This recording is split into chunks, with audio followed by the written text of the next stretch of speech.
There you are. Welcome. And then do I have Ms. Tiffany Hall? All right. Oh, Tiffany Fike. That's right. Thank you. And Mr. Sorensen. Yes. Perfect. I see you there. All right. Ms. Corey, go ahead. Well, I have had the opportunity thus far to meet with both of the parents and the child. I really have no recommendations beyond the original parenting plan at this point. I believe we should move forward with that in place as it is, and go from there. Thank you, Ms. Corey. I appreciate your report.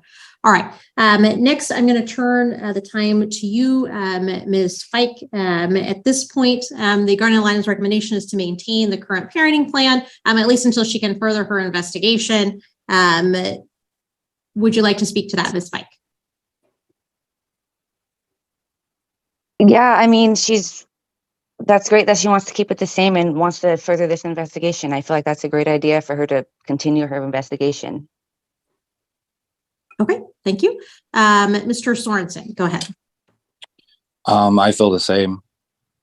The only other thing that I would like to request is maybe if we could import a third party communication outlet, like my family wizard or something like that. Me and Ms. Fike just can't seem to communicate very well, even via text messages. So I think that would be a good outlet for us to utilize. All right. Ms. Fike, any opinion on using Our Family Wizard or a similar parenting app? I've never had issues with text messages other than him not responding to my text messages. So, I mean, I feel like text messages as well as the Wizard app, I think it'll be the exact same. So, I mean, I'm not sure. Give me just one moment. Mr. Sorensen, has the child began following the current parenting plan? Yes. Yes. We had a really good week this week. Good. All right. All right. Thanks, folks. I'm glad to hear parenting plan is getting back on track, and the Guardian ad litem is getting online. Thank you, Ms. Corey, for being so quick. I know that was a very, very fast turnaround, so I appreciate you making that effort. Here's what I'm going to order today. So I'm just going to order that the current parenting plan be maintained, that the GAL investigation will continue. The parents, I do want you to use Our Family Wizard. You'll both need to log on today. Just if you Google Our Family Wizard, you'll be able to find it. You both need to pay your own fee for that. The fee is pretty minimal. It does do some sort of housekeeping functions that can be useful to both of you, and it's a good way of sort of managing those communications. You'll each pay your own fee for that service, but again, it's fairly minimal. Ms. Corey, I did set, I believe, a review in that Guardian ad litem order. Let me just double check. Yes. Oh, no, it says to be determined. So I did not set one. So let's do that today. Ms. Corey, when are you looking to be able to complete your investigation? Probably end of October, early November. Okay. And I also do need to address payment today. Okay. Let's set a date and then we'll address payments. All right. I'm going to say, let's have your report. Let's have it ideally no later than November 7th with a review on November 14th. Oh, I'm sorry, not 14th. I'm going to put this the 16th. Is the Thursday. All right, so we'll be back here and all parties will need to be back here on November 16th at 9 a.m. Again, still via Zoom, so you'll just need to appear the same way you got to today. And then Ms. Corey, tell me about payment. No payment received as of yet from either party. Both have indicated that it's a hardship for them. Okay, so sir, let's address that with you first. Are you currently employed? I'm currently on FMLA. I had back surgery the end of June, so I've been trying to recover from back surgery. I should be getting back to work here hopefully in the next couple of weeks or so, but it's been kind of rough off of FMLA. Okay, and Ms. Fike, as to payment of the Guardian ad litem. I told Miss Corey that because I was told I can get a waiver for her fees because I cannot afford it at all. I had a medical emergency. I was out for a month and a half as well.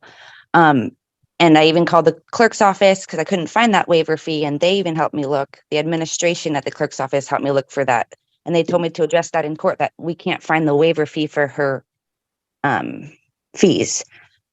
Okay, well, I just appointed her last week, so I don't think anything's been submitted for that. If there was previous waivers in the file for like a prior GAL or a prior fee, that wouldn't necessarily translate to the waiver for Ms. Corey's fees. How long ago was your medical emergency? It was all through June, July. Okay. Are you working? I just got back to work, yes. Okay. How much do you make per hour? 20. Here's what I'm going to do. I'm going to transfer this to county pay. So I am going to have the county pay it, but I am going to make that, Ms. Corey, to be reviewed because it sounds like both parties had some sort of issues that happened pretty recently, but that those issues would likely be resolved by the time we get to the hearing in November. So what that means, folks, is that the county is essentially going to pay Ms. Corey up front. The expectation, though, is that you may need to reimburse or pay additional funds to Ms. Corey at the end. So don't assume that that means that you're, sort of don't have any obligation going forward. It's just that the court's going to allow payment of Ms. Corey directly from the court initially, and we're going to review that in November. Does that make sense to you, Mr. Sorensen? Yes. And to you, Ms. Fike? Yes, ma'am. All right, very good. So with that, anything further on this case, Ms. Corey? I don't believe so. All right. Anything for any other questions from you, Ms. Fike? No, I don't have any more questions. All right. To you, Mr. Sorensen. No. All right. Very good. Thank you both. I think Actually, Ms. Corey. I'm so sorry. I do have a question. 2 court dates ago, I submitted my mother's hair follicle test. My son hasn't seen her in almost 3 years. And Judge Basher's the one who put that in to where she needed to do that for my son to see her. And I wasn't able to say at either court dates to bring it up again, but it was filed. Can my son see his grandmother? That's not before me today. If you want to address that, you have to file a motion. So that's not before me today. You can file a motion and then the court can address that. Okay, so is it just any motion? Because I was told just to submit the paperwork for my court date, and that's what I did, and it's never been addressed. I didn't know what motion to file. I can't give you legal advice because I'm sitting as a neutral decision maker. So I can't give either party advice on what to do or what to file. So I invite folks to speak to legal aid. You can hire an attorney even just for a consult to get advice. You can look online. There's lots of options for you, but I can't direct you specifically on what to do. Okay. Okay, appreciate that. All right, with that, I am going to sign an order that just reflects my rulings today and makes it clear for the next judicial officer when we get here in November to sort of have a good idea on what's happening. All right, thank you both. That concludes this matter. Okay, thank you both. I did see that you both submitted additional materials for me to review along with copies of text messages and all of those things. I did have an opportunity to review those and go through those in detail. What I'm going to do is, ma'am, technically you filed this action. I'm going to have you speak first and explain sort of what you would like to happen and why. And then, sir, you'll be next. So go ahead, Ms. Hastings. Yes. So Brandon Lovato, he had moved down to Alabama, and we were agreeing on everything that I would keep the kids during the summer, or not summer, during the school year, and then they would go to him during the summers. So I had them all throughout the summer, all throughout the school year, and then they had been there for about a little over a month and a half now for the summer, and we were agreeing on everything as far as like our youngest daughter to stay there a little bit extra time to see if I guess she would like it better at the school district down there and all that kind of stuff. And we were agreeing on everything. That's what, like all of our previous court hearings, we were agreeing on everything. And then I had spoke to my youngest daughter, and she was crying to me saying, "Mommy, I don't want to stay down there. I don't want to stay here. I want to come back to you. Please don't make me stay here." And so as a mother, I can't just overlook that and just say, "Okay, you're still staying there." So after I told Brandon that I was going to move forward and having her come back, then he filed more paperwork saying that, well, then I'm going to file for full custody of all the kids. And so that's where we were going to, hold on, sorry, I'm getting a phone call. Oh my goodness. Okay. And then, so that's where we were for the last court hearing. I'm not agreeing. And then he filed paperwork saying about parties at my house and all this stuff that That's never happened. I have a 5-month-old baby. There's no way I'm having parties at my home. I don't drink like he's trying to say I'm drinking. My husband works for the Cowles County Juvenile Detention here in town. I mean, there's no way we're partying every night. He works 16-hour shifts. And like, I hardly even see my husband half the time because he works so much. And I take care of my 5-month-old baby every single day. And then when my kids are here, I'm taking care of them as well. So, yesterday I had spoke to my daughter because he had blocked me on all of my kids' phones. So I couldn't speak to any of them. So he had blocked me on them, and I've been messaging him, asking him, please, can I speak to my kids? You can't keep them from me. Like, that's not okay. You can't block me from them. I need to be able to speak to my kids. And so he finally, on his phone, I called and I spoke to my daughter, and she's the one who brought it up to me saying, I don't want to stay here and I want to come back home. My oldest daughter has always said she didn't want to stay down there and she's coming back. And he's just trying to like manipulate everything. He's trying to use money, trying to buy them things to try to get them to stay there.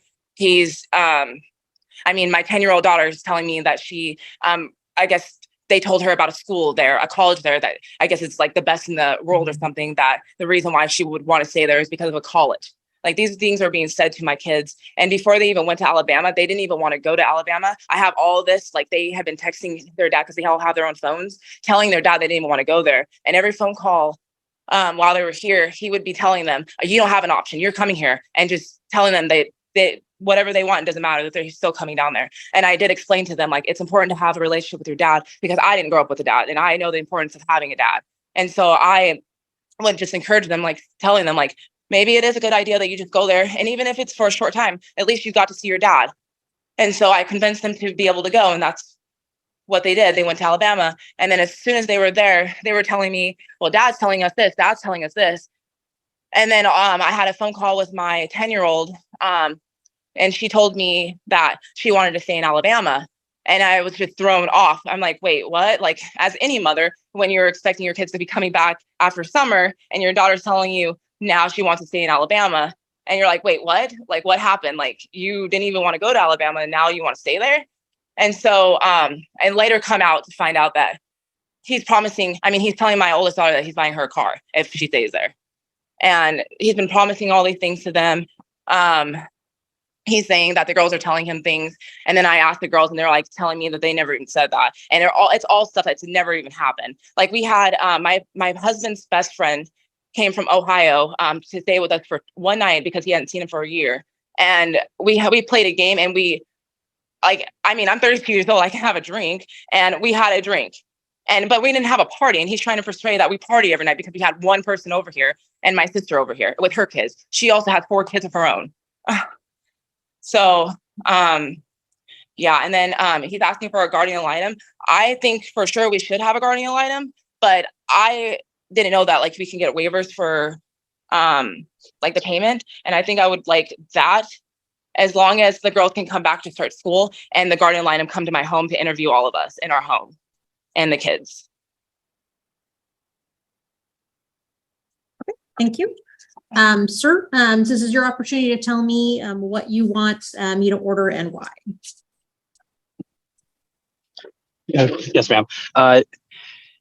Like Shanice said, initially the girls came down here, and a lot of them did have reservations about coming down.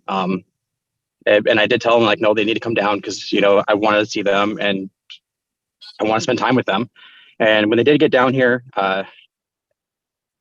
I didn't make any promises to them. All I've been doing, I haven't been trying to persuade them or do anything that's been said by Shanice. I've been trying to do. I haven't been doing any of that. I have been spending time with them, been going and doing stuff. We went to Universal, just stuff that we normally do every year during summer. Every summer break, I've always gone to major theme parks and done stuff. I've done nothing outside the normal that we've always done. And as far as when it came to Kaylee, Shanice had called me before they even left Washington to come down to Alabama. And she's been constantly freaking out, having meltdowns, just hurting herself, doing everything that she's done before, which stopped for a long time, but she's been starting it again. And she said, maybe she stays down here and see things get better and see how it goes while she's down here for summer. Well, she's been down here. She hasn't had any meltdowns at all, nothing at all close to hurting herself, freaking out. She does obviously have temper tantrums every once in a while when she gets told no or arguing with her sisters, but nothing like what was going on up there. When it comes to Bailey, our middle child, again, I wasn't putting anything in her head. As far as the schooling stuff, she was talking to my mom about wanting to go to design school. And all my mom said was they have the schools all over the place and they have good ones here. And there was no promise of her going to any schools or trying to convince her of anything. And when Bailey came and talked to me and said that she wanted to stay living down here, I said, that's fine. I even tried to explain to her, if you come down here, you can't go back and forth. That's not something that's going to be able to happen. And you're going to be down here. You're not going to be able to see your mom every day. It's going to be like it is now to be going up there for the summers. She goes, that's fine. That's fine. I said, okay, well, you need to tell your mom that. She's not going to believe me if I tell her.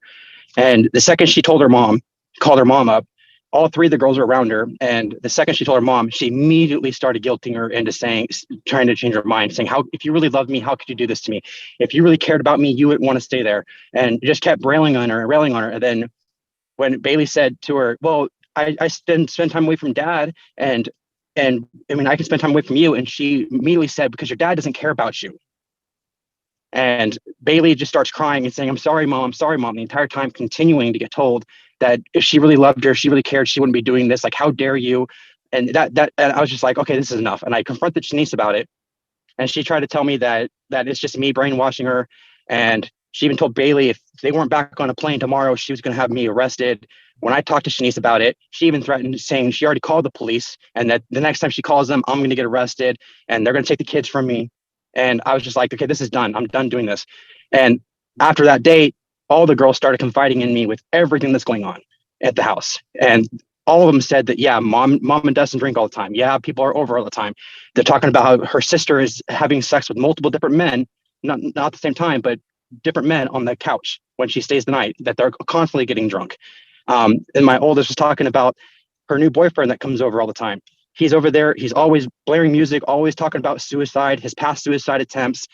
And they're getting to the point where they're blackout drunk and not blackout drunk, but passing out drunk.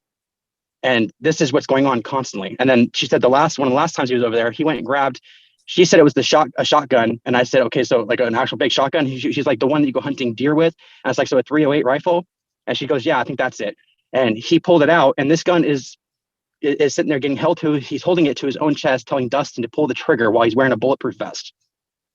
And I'm asking my kids, and I asked the other ones, I go, this happened? She goes, well, we didn't see him hold it against his chest, but he did pull it out. And this is the kind of conduct that's happening. And she can say that, oh, well, I'm not throwing parties. It's not about how many people are there to make it a party. It's about the conduct that's going on. And then the girls are also telling me about the conduct that's going on with her husband's son that he had with someone else, how their mom don't like him, their mom don't do this, that he constantly getting locked away. And like, there's been multiple times where Courtney is telling me that she's the only one that spends any time with them because they're constantly yelling at him and that she feels sorry for him. And I was just like, well, how long is it until that conduct gets spilt out over onto my own girls? Until he starts resenting the fact that he's locking his kid away because their mom doesn't like him. And she says that, oh, that's not true. But this is the viewpoint of all three of my kids of everything they're seeing. And I did request a guardian ad litem because my only witnesses to anything that goes on is them. Anything I say is pretty much hearsay. And I even told Shanice, if this is like, I need to believe them. I can't believe what you go off of because you've lied and manipulated not only the girls, but me many times. And that is the whole reason behind me saying I wanted to keep the girls down here. And I would like to keep all the girls down here until this is resolved. And I know Courtney, our oldest, wants to go back. And I talked to her about it. I said, I don't think it's a good idea, but if you really want to go back, you're at the age where you can request the court to send you back. And she says she wants to go back because she wants to go see her friends in high school. And I know that's very important for a teenage girl or any teenager to be around their friends. But I even said, I do not like the environment. I don't like what's going on. And if you're telling me all this and it's true, you shouldn't be going back. And I did tell her that, yes, down here, you would have a more stable life, a better, the kind of life that we had before all the divorce, all this stuff happened. It'd be pretty much exactly the same. And as far as promising her a car, all I did was talk to her about a car and then teaching her to drive. That's it. And I said, if she wanted to get a car that, something that I can easily afford down here for her. And if she wanted to stay up there, I said, I talked to her mom about figuring it out, not promising her a car to bribe her to stay. Has nothing to do with that. And like I said, that's the only thing I really I'm trying to get to the bottom of was the stuff that's being told to me by all three of my girls, not just my oldest, not just my youngest, because that's the conduct that's really going on there. It shouldn't be happening around the kids at all. Okay, thank you both. I appreciate your comments. I appreciate again that you took time and filed materials for me to look at, copies of text messages. Here's where the court's at. In a 50-50 parenting plan, which is what the two of you had, that underlies sort of what's happening currently, there isn't a presumption to anyone. So there's no presumption either way on what's going to happen on a parenting plan. And so then when the court's in this position, the court has to make the best decision it can on what to do for the children and what's the best placement for them. What I'll tell you previously, neither of you found any problems with each other as far as your last final parenting plan, which was entered incredibly recently, which was entered just back in March. And again, you didn't place any limits on each other either way, had joint decision making. You had children, you were switching the children and picking them up on school on Fridays. So that's sort of the underlying plan. From there, now obviously one party's moved away. That plan doesn't work anymore, and we have to create a parenting plan that now makes sense, which doesn't allow you to continue this 50-50 parenting plan. Couple things keep in mind: children do not choose, and they do not have a right to choose. They are children. It's very clear that both parents, to some degree, put the children in the middle and sort of said, choose. I will tell you both that's wildly unfair to your kids. Don't do that to them. You are the adults. You are responsible to make that choice for them. And if you can't, to come to the court and have the court make the choice, don't make them choose. You're putting them in the middle and forcing, kids that are 14, 10, or 8 to make a very adult decision when they love you both. They do. So that's just, I know sometimes people believe that kids have a right at a certain age. They just don't. That's not true. What I do see, I do see a lot of changes in both households. Mothers had changes since the divorce of, we've got a new significant other, we have a new stepchildren, we have a new baby, a new very young child being added to that household, a potential move away or to Castle Rock, and then maybe not. We have Mr. moving out to Alabama, so that's a lot of change and a lot of turmoil for these kids in a pretty short amount of time. It looks like from both parties' position that some of the younger children were not doing well when dad moved away. And that's why the parties sort of did this test run of sending the kids out to Alabama to see if that was a better fit and a better situation. Again, these are very hard decisions because there isn't any priority to really either parent in a 50-50 parenting plan when a modification or a relocation like this happens. In looking at the materials and again, my goal is to make the best choice I can for your kids. And again, a concern here, I know there was reference at one point, sort of a year on, year off. That's not a reasonable outcome either for children. They don't operate that way. And that wouldn't be logical for them. So here's what I'm going to do. Again, you both love your kids. You both want what's best for them. I am going to appoint a guardian ad litem. The guardian ad, I'm using the phone numbers that you both put on your pleadings, so just be aware of that. Guardian ad litem will reach out and contact you. What are the next 3 names on the guardian ad litem list? You have Ann Height, Twyla Corey, and Keith Lawrence. All right. Ms. Hastings, do you have any preferences as to any of those 3 people? Anyone is fine. Okay. And sir, what about you? Same thing. Any one of them is fine. I've seen a couple of them already in the courtroom a few times. They seem pretty good. So I am going to appoint Ann Height as the guardian ad litem in this matter. You can reach out to the clerk's office and get her phone number to reach out to her. I've written your phone numbers in for her to reach out to you. But again, this is your case. You should care about it more than anyone else. So I'm encouraging you both to get the number from the clerk's office and reach out to her. I'm going to make you, sir, responsible for 75% of the obligation to pay her, just based on the incomes that were filed very recently in March. Ma'am, I'm going to make you responsible for 25% of the obligation to pay the guardian ad litem. You both need to be Johnny on the spot and pay her quickly so that the investigation gets underway and you're not delayed due to non-payment. I am going to set a review out for January 25th of 24. So that's next year. That's going to be at 9 a.m. And that likely will still be via Zoom. So you'll still log in the same way you got in today. I'm anticipating the report to be done in early January. That's not a statement as to how complicated your case is, but there is some distances here that the GAL is going to have to manage. So I want to give a little bit of extra time for the GAL to be able to do that. And normally we give 120 days anyway for guardian ad litem. I want you to both be aware that I am going to appoint a guardian ad litem. Whatever I do today, absent the two of you reaching an agreement otherwise, is going to be a temporary order. So that means it's not permanent. It is just temporary until, again, either the two of you come to an agreement or you one of you dismisses the case or you go to trial. So those are sort of the only other ways to end your case. So that being said, again, you both love your children, making the best decision I can. I'm going to leave the children where they are in Alabama. So that means that all three children will reside with father in Alabama.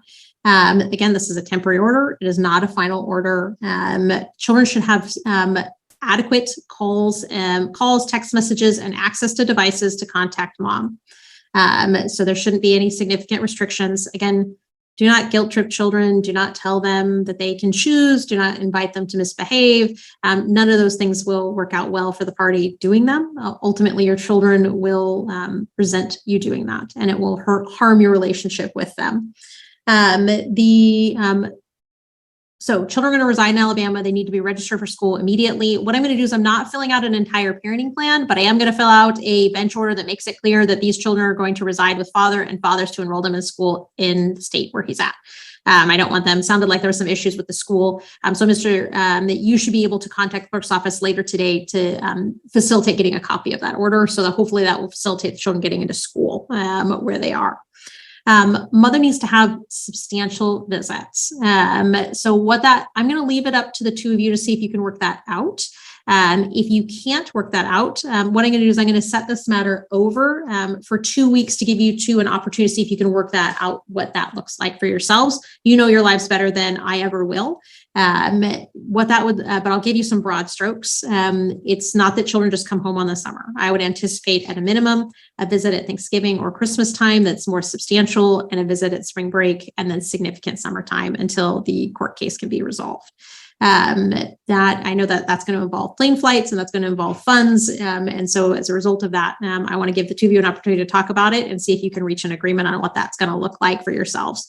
I'm not going to make any orders on child support at this time, except I am going to suspend Mr.'s current obligation to pay child support. The court's just reserving anything else as far as child support. And so your obligation will be suspended as of the end of August. So the August month will continue as whatever the prior order was. September 1, there'll be no obligation going forward.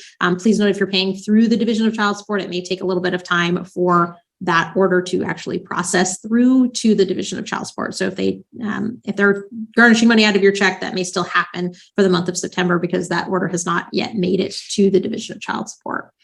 All right, those are the broad strokes. Again, don't involve your children in the litigation. Do not ask them to choose. Support them in this difficult time. This is still a difficult thing that's happened to them. Whether the kids wanted to be there or don't want to be there, this is still a major change. This is still a challenging time for them. They are still likely grieving the loss of their parents being together in a single home. Your divorce was only completed back in March. So please be gentle and thoughtful to your children and not involving them. So with that being said, again, we're going to come back in 2 weeks for the two of you either to present an agreed plan as far as parenting plan and what that transportation is going to look like. Or if you can't at that time, then the court will establish a parenting plan. Do you have any questions, Ms. Hastings? Yeah, how do I go to trial for this? Because he's an abuser and my kids are not okay with him. And I have all the proof in the world. I just need to go to trial for this so I can present all of my documents that I have against this man. In this case, the guardian ad litem report will need to be entered before the case can proceed to trial. I invite you to check out the court's website. You can talk with legal aid or talk with a lawyer about how to sort of take the next steps in your case. I can't advise you because I'm sitting as a neutral decision maker here today. All right, thank you for that. Sir, any questions from you? No, Your Honor. Okay, I've entered an order that just reflects that the 3 children in this action shall reside with the father. Father shall enroll the children in school in his state. Obligation for the father to pay child support is suspended as of August 31st, 2023. If the parents cannot agree on a parenting plan, the court shall set times for mother's visitation on September 7th of 23 at 9 a.m. All right, that's it for today, folks. I appreciate everyone being here and being present. Again, please make sure that you reach out to the guardian ad litem right away and get her fees paid right away. Work together, not today. Don't call each other today. Wait a day or two, but then see if you can reach an agreement on the parenting plan on what to do between now and whenever this case resolves. Again, keeping in mind the best interests of your children. Good morning, Your Honor. Michael Reed appearing for Ashley Beer-Brown. Thank you. All right, so I've got you there, Mr. Reed, and I've got Mr. Bierbauer, I've got Ms. Powers, I've got Ms. Height, and Mr. Reed, you're appearing for which party? Ashley Beer-Brown. Josh Hawkins is not available. Wonderful, thank you so much. I think he may have withdrawn. I appreciate you for being here. How about that? Okay, we're on for review. This was last on back in June. Looks like at the guardian ad litem recommendations that was father to be primary, mother to have essentially the weekends, and children to attend school in Cathlamet was the recommendation. Back in May, looks like the court essentially set the parties to week on, week off for the summer, and set today for the review to decide essentially the school schedule, where children are going to reside primarily, and where they're going to go to school, and what contact the boyfriend should have with any. So that's what looks like we're on for today. I'll turn it first to Ms. Height. Thank you, Your Honor. Did the court have an opportunity to I've filed 3 reports in this case. The most recent I filed was on the 11th of August. That was the final kind of response to what Commissioner Nelson had particularly wanted addressed at this hearing. I reviewed the guardian ad litem report filed August 11th. Correct. Okay. I think that pretty well states my concerns and my recommendations. There were some slight modifications from the previous one, but essentially it was the same as the original report. Very good. Anything further you'd like to add? Not at this time, thank you. All right, very good. Mr. Reed. Your Honor, what we were concerned with is the children's ability to perform well in school. They had historically been with their mother. We understand that the report indicates that they're doing well with their father, but mother is still concerned about how they'll be able to do.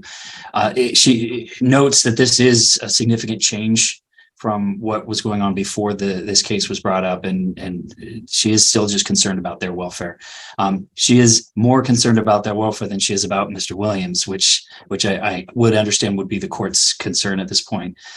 She understands that she needs to keep him separated from the kids, and hopes that someday that they will all be able to get in a better place. Thank you. I appreciate that. Mr. Bierbauer. All right, can you hear me now? There we are. Yes, good morning. Thank you. Good morning. I got a lot of things, but I would like them to come live with me. I don't want them around Mr. Williams due to his criminal history background. And they love it down here because they're able to go outside and play with the neighbor kids. And I'm in the process of building a pallet fort for them. So I will have that done soon for them. As to the living situation, yes, I do live in a travel trailer, but they have a bedroom in my dad's house, which is 50 feet away, that has a twin bed, 2 twin beds in there for them. And they know it's in there, but they prefer to sleep in the trailer with me because they feel they're camping. So as the living situation, everybody lives in a travel trailer. There's a lot of people that live in a travel trailer with a family. I don't know why that's an issue. I am looking at eventually buying a bigger trailer or moving into a house. But right now, as financial situations, it don't quite work that way. So, and like I said, I have a lot of other stuff. So, but we can discuss that later on. This is your opportunity to speak before I make a plan for what's going to happen essentially until you get to a final order. So this would be still be a temporary order, but it'll be what's in place for the foreseeable future. Okay, like I said, if they do come to live with me, I'm going to need all their medical info. That's their social security cards, all their meds, their clothes, toys they want to bring, the tablets and all that stuff. And any residential changes between me and her need to be notified by certified mail. It's stated in the dissolution divorce paperwork that I filed on January 12th. That's what this started out as, was a dissolution of divorce case, and it moved to a custody case. And then, any child support changes and all the birth certificates, immunization records. And another deal, it involves child support. We lived together from 18 to 21, and Ashley still collected child support from me. And I asked her numerous times to stop that, but she chose not to. So there's 3 years of child support that was taken out of my paycheck as I lived with her. Okay, thank you, sir. I appreciate that. Ms. Powers, I see you look like you are present on this case as well. I am. Thank you, Your Honor. I would just ask if the court changes custody today, that you set a date ending the father's child support obligation. He is paying through an administrative order. He is almost paid in full for the month of August. So I would suggest maybe ending the obligation August 31st. Okay, thank you very much. I appreciate that. All right. Thank you, everyone. I appreciate everyone for being here. Again, it's the court's goal to make the best decision it can with the information it has at the moment. I recognize this is not trial. This is still, we're still on for, these are still temporary orders. These are not final orders. We do have graciously the report of Ms. Height, who talked to both parties, talked to witnesses, talked to the kids, made efforts to sort of find out the information that would help the court or assist the court in making the best decision it can, which I do appreciate having that. Again, it's clear both parties deeply love their children, want the best for their children, want children to be healthy and happy and doing well.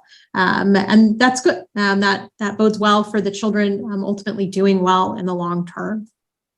In this case, I am going to order that the children live full-time with Mr. Bierbauer and largely adopt the guardian ad litem report.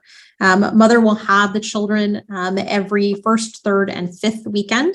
That'll be from Friday at 6 to Sunday at 6. If I think that's appropriate. I'd like the parties to adopt essentially a standard holiday schedule. Mr. Reed, I think you would imagine, I'm sure that you understand what that means. Mr. Bierbauer, that just means a fairly even sharing of the holidays until we get to trial. In the summer months can be week on, week off once summer vacation begins, but there's to be no contact with Mr. Williams during those times. So both during mother's regular visitation as well as the summer months and vacations, extra holidays, there's not to be any contact with Mr. Williams. He needs to not reside where she's residing when the children are there. So that doesn't mean he's hidden away in a closet. It means he's not there at all. Children are grade school aged. They should have access to call mother as desired. They should also have whatever devices they have can connect and communicate with mother as desired. Children's Messenger and those types of things. Different gaming systems have that ability. Children should have that ability to chat with mom as desired via those devices. There should be a minimum of one phone contact a week that's a set date and time. Mr. Reed, I'll leave that up to you and Mr. Bierbauer to set up the best day and time for these kids so that there's a set one. I would encourage more contact, but I want a minimum of one call a week for the children to connect with mom. All of the children's medical info, who their current physicians are, all of that. Insurance cards need to go to father. That's appropriate. Children's toys and clothing. Children's toys belong to them. That needs to go to father. So whatever the children's sort of personal items, children this age, loveys, special blankets, stuffies, those types of things need to go with the children. Nobody's going to sort of withhold those from the kids. Those belong to the kids. They need to go with the kids. Mr.'s obligated to provide his own clothes for the children, so mom doesn't need to send like the kids' closet though. Both parties need to provide that on their own. I think that takes care of, and Mr. You will have an obligation to let mom know about anything that the children are involved in, as well as school activities and those types of things. So if there's an open house, a soccer games, those types of things, you need to let the other parent know so they can attend. Mom's free to attend all of those special events, soccer games, whatever it is. Both parents can and should attend. I am going to end Mr.'s child support obligation effective August 31st of this year. So that obligation will end. I'm not addressing what child support will be going forward. Any party, including the state, is free to raise that. I'm just going to leave that to a separate motion hearing, though, because I don't have financial information to make really any decision on child support at this point. I believe that takes care of all the decisions. Anything from you, Mr. Bierbauer? I have one. Can we change the pickup and drop off time from 6 o'clock to 5 o'clock? I work till about 4. Okay. And we've been doing 5 to 5. Okay. And another thing is I can pick them up on a Friday night at the Fred Meyer parking lot because that's where we meet. But is there a way that she can come pick them up instead of me having to drive back into town? I live out in Cathlamet. That's a 40-minute drive. Yeah. And the parties need to share the transportation obligation. I don't have any issue with changing Mr. Reed it to 5 o'clock and 5 o'clock. It's the same amount of time. Mother should pick up in Cathlamet. Mr. should, and I'll leave it to the two of you to create a location that works for everyone. Father can pick up to pick up on his to start his time at the Longview Fred Meyer. That's just off of Ocean Beach Highway. So that's reasonable. So I'll leave it to the parties to find a good transfer location in Cathlamet, since that's pretty small. Okay. Any questions from you? Oh, go ahead, Mr. Bierbauer. And I pick them up. Tomorrow is actually my scheduled day to pick them up, I believe. My plan's going to go into effect right now. So what I'm going to do is I'm going to leave the children with mom until Sunday. And so then you'll pick up on Sunday at Fred Meyer. And That's then fine. that'll start the regular visitation, as I've outlined, mothers every first, third, and fifth weekend. Okay. And those are as defined by Fridays. So when you look at a calendar, I say look at the calendar with the boxes with the puppies and the kittens on the picture on the top and the boxes on the bottom. When you're looking at a calendar like that, you're going to look at the Fridays, and it's the Fridays that determine what's the first, third, and fifth weekend. Okay. Mr. Reed, questions from you? No, Your Honor, I think you've covered everything. All right, very good. I'm going to ask you to prepare the pleadings, Mr. Reed. Okay. Your Honor, if I might. Yes, please. I do have in my final report from August 11th, I also recommended that medications be on site at both parents' homes rather than sending medications back and forth. It's been a problem in the past. And if that could be part of the order as well, I think it would be helpful for all the parties. Tell me about what kind of medications. Are we talking about pills or like an injectable? They're pills. They're pills. I've got the list of them if you want them. No, it can be challenging. So what are you envisioning? Usually a pharmacy is not going to give like a duplicate order. And so I understand that. And that's why I was wanting it to be addressed. In the past, there's been some problems if one of the parents mother ran out and there wasn't enough to go through the father's whole week. And there's just been some kind of glitches recently about that. And maybe that will be solved by the fact that there won't be so much off time, but it was concerning enough that I wanted it to be addressed in some way by the court. Okay, thank you. I appreciate you bringing that to my attention. The children's medications are very important. If they're prescribed, they're prescribed. That means that they need to happen. So children the order can include children to receive their prescriptions as directed by their physicians. Mr. is going to be primarily obligated to take care of the refills. So they're primarily with you. That's going to be your job, sir. So you'll need to take care of their refills. You're also going to be obligated to make sure that when you send children to mother for either a holiday or a weekend, that they have sufficient medication to make it through that visit, so that mom has enough medication to be able to complete the visit and give all the meds as prescribed. Does that make sense? Yes, it does. Okay, so I'm sort of making you the most responsible party as to that. And so really, if a failure happens, it's the court's going to be looking first at you. Yes. All right. Very good. I'm glad we all understand. Thank you, Ms. Height, for bringing that to my attention. All right. Thank you, Your Honor. Anything further, Ms. Height? I believe that covers it. Thank you. All right, Mr. Reed, presentation. What would you request? Do you want 2 weeks? Yes, at least 2 weeks. Thursdays are never good for me, so I'll take whatever we get. All right. I did have an opportunity to read the things that both of you submitted. Thank you. I appreciate that both of you submitted paperwork for the court to review today. That's appreciated, along with some of the sort of historical documents associated with this child. So I appreciate that. Before we get too far in depth, is it Kudlak? How do you say your name, sir? Kudlacek. Kudlacek. Okay. So where do you reside? And then I have you, Ms. Knowles. Where do you reside? Very good. So the way this works is initially, Mr. was the one that filed. And so I'm going to give him an opportunity. I have to choose somebody to go first. That's how I do it. So sir, I'm going to give you the opportunity to explain what you want and why I do, and based on the materials that you filed. And then ma'am, I'll turn the time to you to have the same opportunity. So go ahead, sir. I'm just trying to make it to where I'm trying to put her in school and I'm trying to do stuff with her, and I don't want her mom to just come up and try to take her. And because she's, she's worried about that. So, and she's really stressed out about it. And so I'm just trying to keep her safe and trying to keep her to where she can, know that she's safe and where she's staying. Okay. Anything else? No, ma'am. All right. Go ahead, ma'am. Okay. Well, first of all, 8 years ago, like the paper that I did in the response, ASA was granted to me because Chris was MIA. There were stipulations that he was supposed to do and never did them. Ended up leaving from a visit. It's been 8 years since he's even tried to do anything. He says something about him being there in 2018.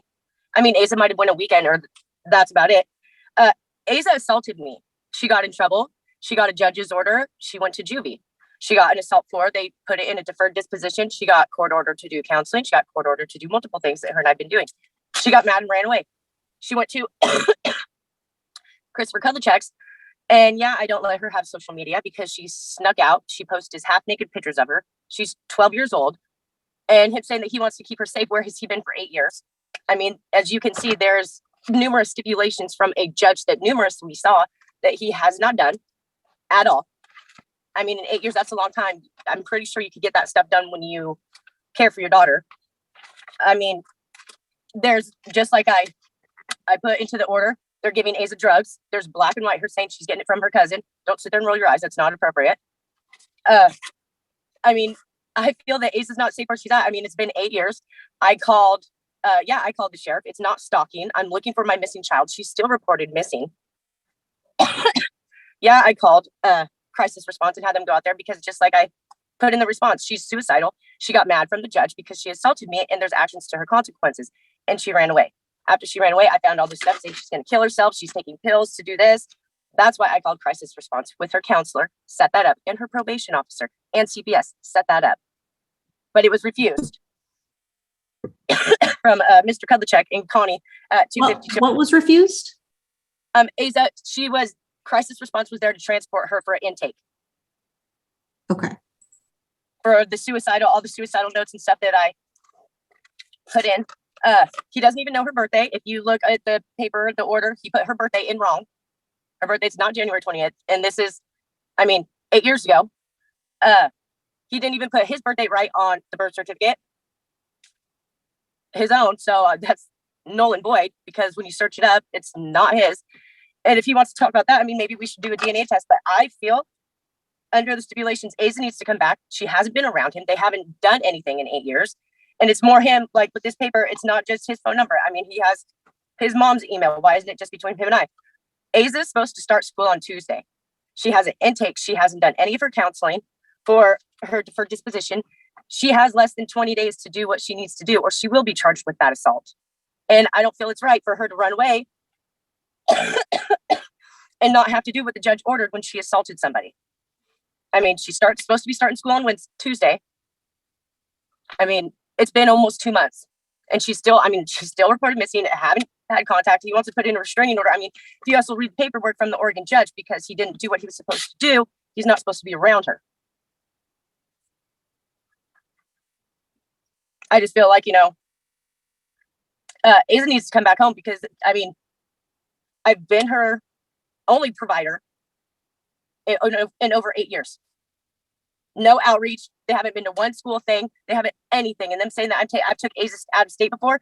Yes, I have, because I got custody of her back in Oregon, and there was an interstate compact for me to bring her in Washington. I'm sorry, but there's stipulations he was ordered from a judge to do. He decided that Aza wasn't enough for his time for him to take time out of what he was doing the 6 months that it took me to get our daughter back. He did nothing. He went missing, doing drugs, doing whatever. Still to this day, court, I mean, even when I went to go get this order printed out, Oregon still doesn't know where he is. So, and yeah, Aza did. I never put a cigarette out on her face. When she assaulted me, I had a cigarette in her hand and it got her on the face. And that's what the CPS report says, and also the police report, because they were called in. And I mean, that's it. Okay. Sir, I'll give you an additional opportunity to respond, since she got to listen to sort of what you said and then make her response. I'll give you an opportunity to respond as well. Go ahead, sir. Yeah, she's not getting any drugs from me or her cousin anywhere around my house. She cannot. I've talked to her CPS worker that's been out to my house. I've talked to her FFT lady that's been out to my house. So I talked to her probation officer. They all say she's happy and she's safe where she is. I don't know what else does, so she's doing what she's supposed to be doing. I was going to put her in school, but I was waiting for what happened today to find out. So, because she's worried about if I put her in school that her mom's going to come take her out of school. And so that's what she's worried about. So I was waiting for her today before I put her in a school. Okay. So it sounds like you've been in contact with her probation officers. Have you been in contact with her? I have a family therapist out here at my house. I've talked to her. I've talked to her probation officer. I've talked to CPS workers out here. I've had sheriffs at my house. I've talked to them. The crisis intervention team, I've talked to them. Hey, you guys help for Aza? Hold on, one at a time. Go ahead, sir. And so, yes, Aza's been doing everything she's supposed to be doing. And so, yeah, that's all. Very good. All right, thank you. I appreciate both of you. I appreciate you both being here. And again, the fact that you're both here is a clear indication that you both care very much about your child, which I appreciate. In this case, first thing we need to do is we need to appoint what's called a guardian ad litem. Guardian ad litem is essentially fancy Latin for court's investigator. People come to court similarly to the two of you, where I don't know either of you personally, which is a good thing in the sense that I'm kind of a neutral decision maker for you both. One side says, the father's terrible. The other side says mother's terrible. And I'm kind of like, well, you're both saying, each other is not a good place for the child. Guardian ad litem's job is to come and meet with all the parties, meet with the child, talk to all the providers, and sounds like there's quite a few in this case, to give the court sort of a neutral person that is sort of boots on the ground, is what I say, and to get that information. So I am going to do that first and foremost. The clerk's going to give me the next 3 names on the court guardian ad litem list. Sir, do you have any preference as to the guardian ad litem? No, ma'am. Ma'am, do you have any preferences to the guardian ad litem? Oh, you'll need to unmute. No, I don't. But like I said, a DNA test needs done. So no, ma'am, that's not appropriate. If he is on the child's birth certificate and the child is 12, that ship has sailed. And the idea, and I'd have serious concerns with a parent who would try to disestablish a parent at age 12. No, but his birth date wrong. Everything's been wrong. This is stuff that he was even ordered by a judge to fix, was never fixed. It's clear that he is the legal birth father, according to the state of Washington. So we're not doing that. If you want to raise, anyone's free to raise that, but you haven't done that in a motion today, and the clerk's declining any oral motion to do that. So that takes us. So first name on the list is Ms. Twyla Corey. Give me just a moment. And what I'm doing is I'm just filling out the guardian ad litem order, just so you both know. Sir, are you currently employed? No, I have a job waiting for me after all this court stuff is over. I didn't want to lose it while we were doing all this, missing days of work and stuff like that. But yeah, I'm going to be starting. How much are you going to earn per hour? $19.75. Okay. Ma'am, are you currently employed? No. Okay.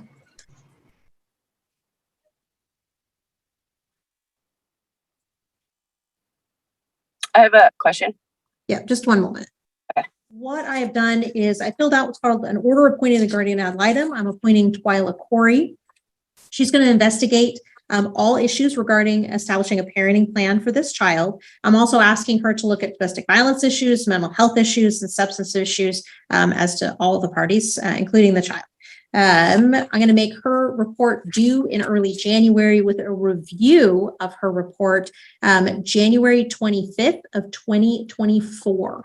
So I know that sounds like it's a long way away, but we give our guardian lives at least 120 days, and then usually plus us a little bit more time to be able to talk to all the parties. She'll have to get releases signed, and please be quick on signing any releases. I'll get to you, ma'am, I promise. As you go along, to make sure that you're not delaying the report. I'm sure you both would like to have the report issued in a timely manner. Obviously, she can do it sooner, but that is the sort of the deadline that the court establishes to get a report. I've put both of your phone numbers as I have them in the court file in for you to be able, for the guardian ad litem to contact you. But I encourage you both to contact the clerk's office once this hearing is done to obtain Ms. Corey's number and reach out to her directly. Let her know that an order has been entered and give her your information. That will certainly speed the process along and ensure you receive all the documents and materials from her as well. Ma'am, you had a question. Go ahead. Yeah, so I'm concerned about with her being placed there, like what I submitted. She openly admits that she's getting drugs there at 12 years old. So, I mean, that kind of needs to be taken care of or addressed, because it's herself messaging people saying she's getting drugs where she's at right now. She needs to be home. All right, so I haven't gotten to where the child's going to be placed yet, so I am going to do that next. So at this time, what I'm going to do, obviously there are concerns. There are concerns both ways. Both parties raised some pretty significant concerns for the child. There's some historic concerns, although I do recognize that those concerns are 7 to 8 years in the past, which is quite a bit of time in the concept of a child's life. You both raise current concerns as well. So obviously there's a long history of concern. At this point, I have child assaulting mom. That's not a good sign. It sounds like child has some mental health struggles. Again, I want to make sure that that gets addressed. She does, sounds like both parents are aware of probation and the diversion program, which I appreciate. Seems like both parents have been pretty cognizant of that and working through that process. So that's good that you're both up to date on that. At this point, though, considering the child's assaultive nature on mom and considering sort of the needs of the child, again, this is a temporary order. It is not a final order. I am going to place child with father at this point. Father is going to be obligated. Your Oregon order dismisses that case, meaning it does not exist. No, when I am talking, you are not talking. I reviewed that file. Your Oregon order dismisses that case. It does not establish a parenting plan. I appreciate that you completed the things that the court obligated you to do 7 years ago or whenever that case started, which would have been further back. But at this point, we're dealing with essentially a tween, and before you were dealing with a young grade school child. A lot has happened between then and now. So my order is a temporary one. It is not a final one. This is what we're going to do as a Band-Aid until we get to the next step and have a complete guardian ad litem investigation, which is what I am ordering. You both will have the opportunity to talk to the guardian ad litem, and you'll both have the opportunity to present your case at trial. So father's going to be primary. Father is going to establish the child in school in Kelso. So child will need to attend Kelso schools. Father's going to need to work with probation and the diversion program on whatever she needs to do to be able to complete the diversion program and work through that process. You need to be good about allowing and informing mother of that process as well. So that means that you can't just cut mother out and act like she doesn't exist. You're going to have to provide her information on that you're essentially complying with diversion. Similarly, you're going to need to establish the child, if she's not already, with a mental health provider or to continue her mental health services. So you'll need to do that as well. With the mental health services, again, you need to provide mother with notification of appointments and those types of things so that mother knows and is aware that that process is continuing along and that you're compliant. Does that make sense, sir? He wasn't compliant, Judge. No. And we're going to find that out, aren't we? So everybody is definitely under the microscope at this point, meaning that guardian ad litem is going to be checking up on you. The court has a review date. If people aren't compliant, when we come back on review, it doesn't mean that custody is going to stay how it is right now. The court can 100% change custody. And if you're not compliant, the court will. I need parents who can be on target for their kids and put their kids first. And that means getting them in school, making sure they're there every day, all day, making sure that they're compliant with mental health, ma'am, I've given you an opportunity to speak. If you keep interrupting, I'm going to have to remove you, and I don't want to do that.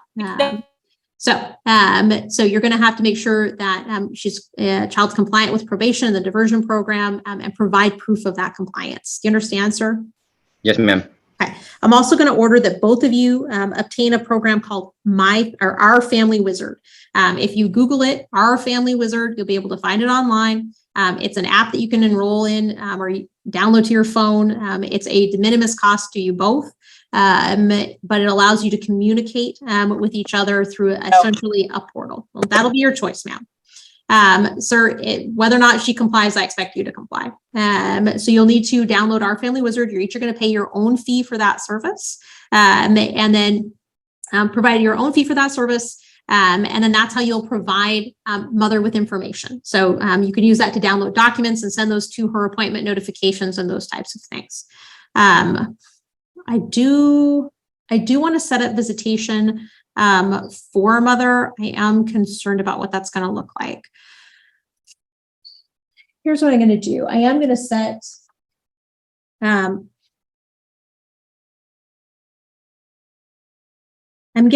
visits with the child and mother, and those are going to be every first and third weekend from Friday at 5 to Sunday at 5. Weekends are determined by Fridays.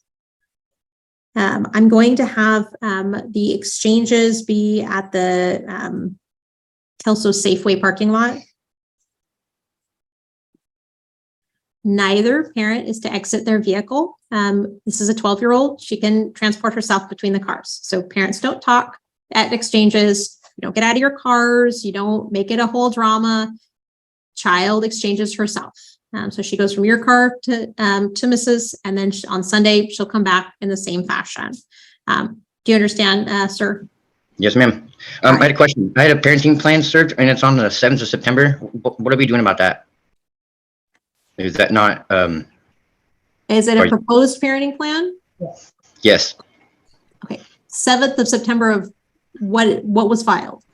I filed a parenting plan and evidence and stuff like that. So. Okay, you filed your proposed parenting plan. Yes, ma'am. Okay, I see that. Thank you. I'm not making any findings as to either parent today. So you're asking for a bunch of findings. Those come usually with the final order. So again, either trial, agreement, or default. So I'm not making any of those decisions today.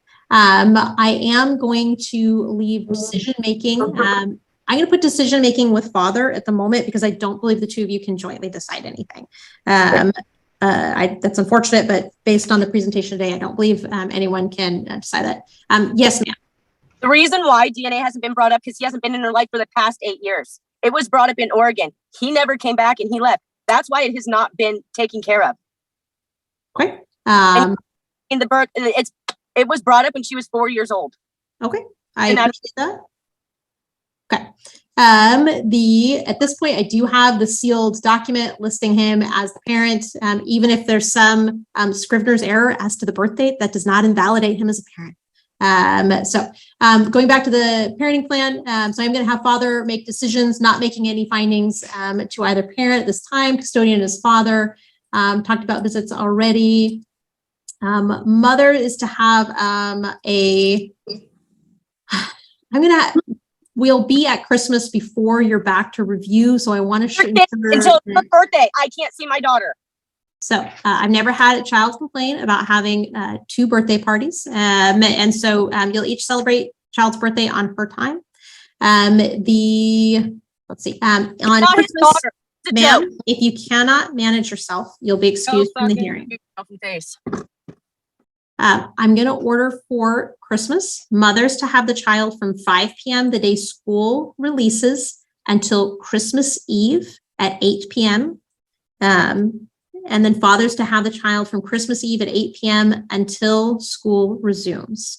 And then thereafter, the regular schedule recommences. I am going to enter an order that reflects this. You can both get a copy at the clerk's office probably tomorrow would be the soonest it'll be available to you. I think that takes care of all of those issues we talked about. I do want mother to maintain some contact with child. The guardian ad litem is free to bring the matter back at any time if there's an emergency, but I'd like to maintain some contact with mother. I think that that's healthy for the child. I'm not making, sir, are you currently paying child support? Yep, I'm current. Okay, so with that is I'm going to suspend your obligation for child support, and that's going to be effective August 31st of this year. So whatever you're obligated to pay, you're still obligated to pay through essentially the close of this month, and then the obligation is suspended. I'm not making any child support orders in this case other than suspending your obligation because I don't have sufficient financial information to do so. Either of you are free to bring that back for me to address child support at any time or talk to the Division of Child Support. Go ahead, ma'am.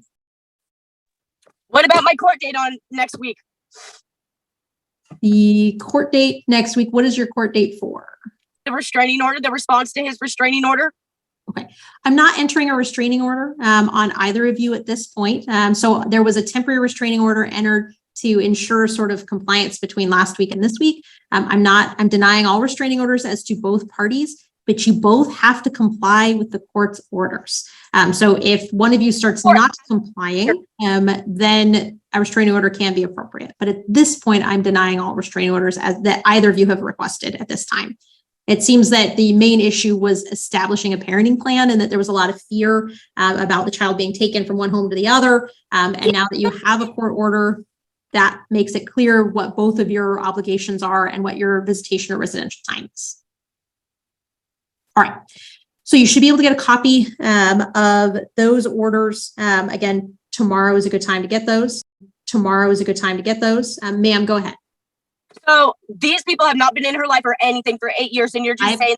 Heard you. Okay. The child is assaulting you and having mental health problems. It seems that the child may need a Trouble at change school at for this point. doing sexual. Okay. So at this point, that's my order. You can each get a copy of it at the clerk's office. You'll need to bring cash if you want them to print it. And you can get a copy of that tomorrow is a good time to get a copy of that. All right. That's it for today. Okay. On this matter. All right. So I can put her in school. I don't got to worry about her coming and taking her from school or anything like that, or? Correct. You can and should enroll her in school. Please go to Kelso Public Schools and do that today or wherever you reside. The court is going to note for the record that Ms. Knowles was incredibly inappropriate, that she swore and was not able to manage herself appropriately during this process. So her behavior is certainly going to be noted for the court, and you can also let the guardian ad litem know to look at the clerk's minutes. Is the first noted like, so it's like tomorrow, is she supposed to go see her at 5 or like, or do I go get that paperwork and then it'll be on that paperwork? It'll be on the paperwork. The way you determine what weekend it is by looking at a calendar. So I tell people, look at a calendar like the kind that has the boxes on the bottom and like the puppies and the kitties up top. When you look at that kind of a calendar, look at the Fridays. It's as determined by Fridays. And then in this case, look for the first and third Fridays. This upcoming weekend won't be a first or third Friday. Okay, thank you, ma'am. I appreciate it. Thank you. Best of luck, sir. Gina Kuwani. All right. So Inri Hazel Layton. I'm going to set that matter over 1 week. That's going to go over to the 31st. So that'll go over to August 31st. Your Honor. Yes, ma'am. So we've had this issue happen several times. I'm wondering if we could set this on the Tuesday docket instead. Is to the Tuesday minor guardianship docket? Yes. Let's do that. That might resolve the set overs. I was about to make the same request. I am happy. I am thrilled to accommodate it. All right. Let's set you to August 29th. So that's the very next hearing. And Madam Clerk, what time is that? 10:30. At 10:30. So August 29th at 10:30. Thank you for problem solving with me. I appreciate that. Thank you, Your Honor. All right. And we'll see all the parties back here on that matter. All right. I see you there, Mr. Enignastu. And my client is here. I have previously withdrawn, but I told her I would be here for this hearing. Okay. And did you represent mother in this matter, or? I represented the petitioning party, Sarah Riggs. Thank you. It doesn't show on my end anymore. So thank you for letting me know that. Okay. So Ms. Riggs is here.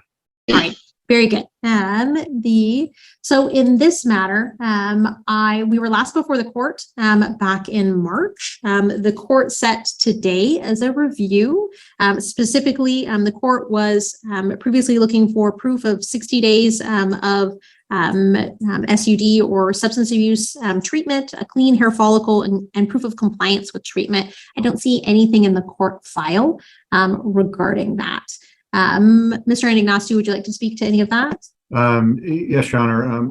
As indicated, my client is here, Ms. Riggs is here, and she has had very, very little contact with the mother, maybe a couple of phone calls, no contact between the mother and the child since the entry of this order. Okay. And do I have, is it Shaylee? Well, she's the child. Oh, I have it under the letters. It has her as parent. Okay, odd. Oh, wait, she's the, yeah, you're right. Okay, thank you. Paisley is the child. Paisley is the child. Yes, Right. very good. Shaylee is the mother. Do I have Shaylee Sparks?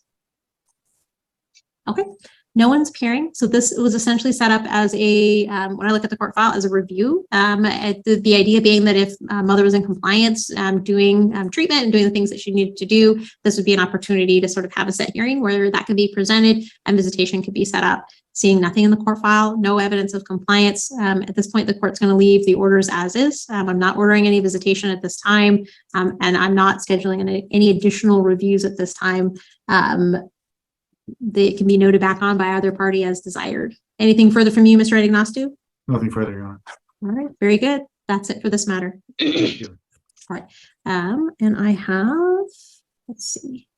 I have Ms. Vandenberg, very good. Ms. Farr, very good. Do I have Christine Matthews? No, she's not able to be on the call. Okay, very good. All right, so in this matter, I did have an opportunity to review. Looks like we did have the documents from Alaska, essentially transferring the case from Alaska down to Washington. Thank you for getting those filed. I do appreciate that. It looks like Mr. Or the biological father in this matter is deceased. And as to mother is not able to care for the child. Those are the indications at this point.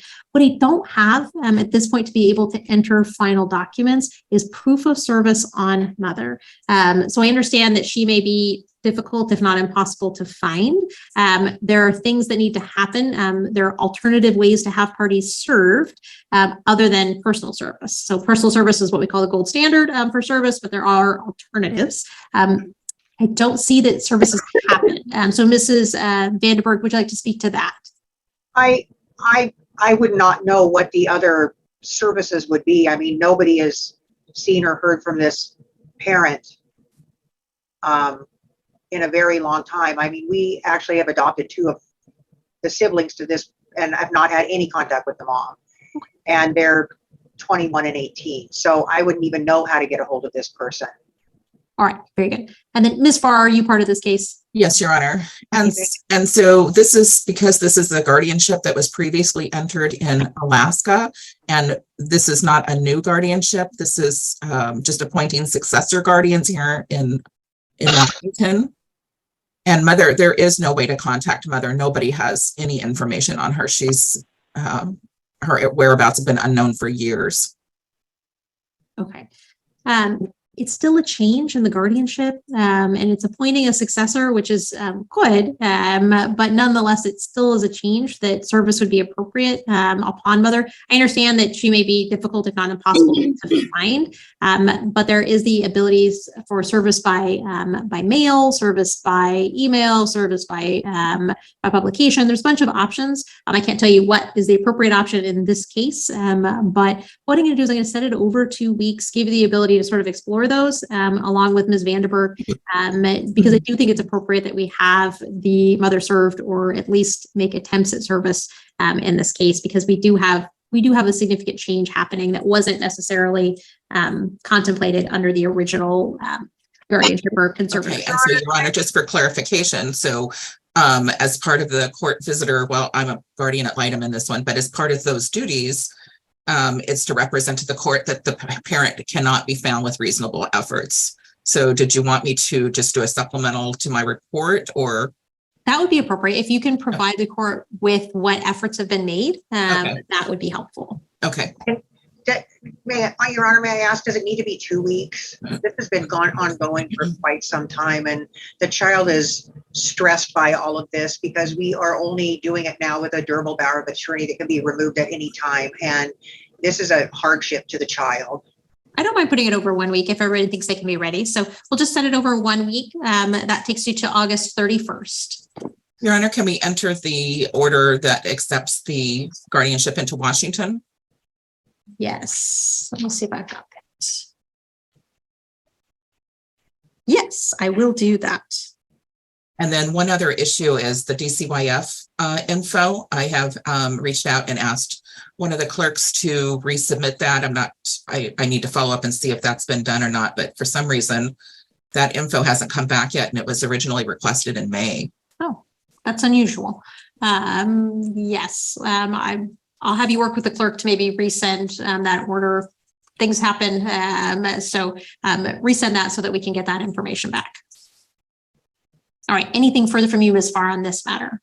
I think that's it, Your Honor. All right, anything further from you, Ms. Vanderberg?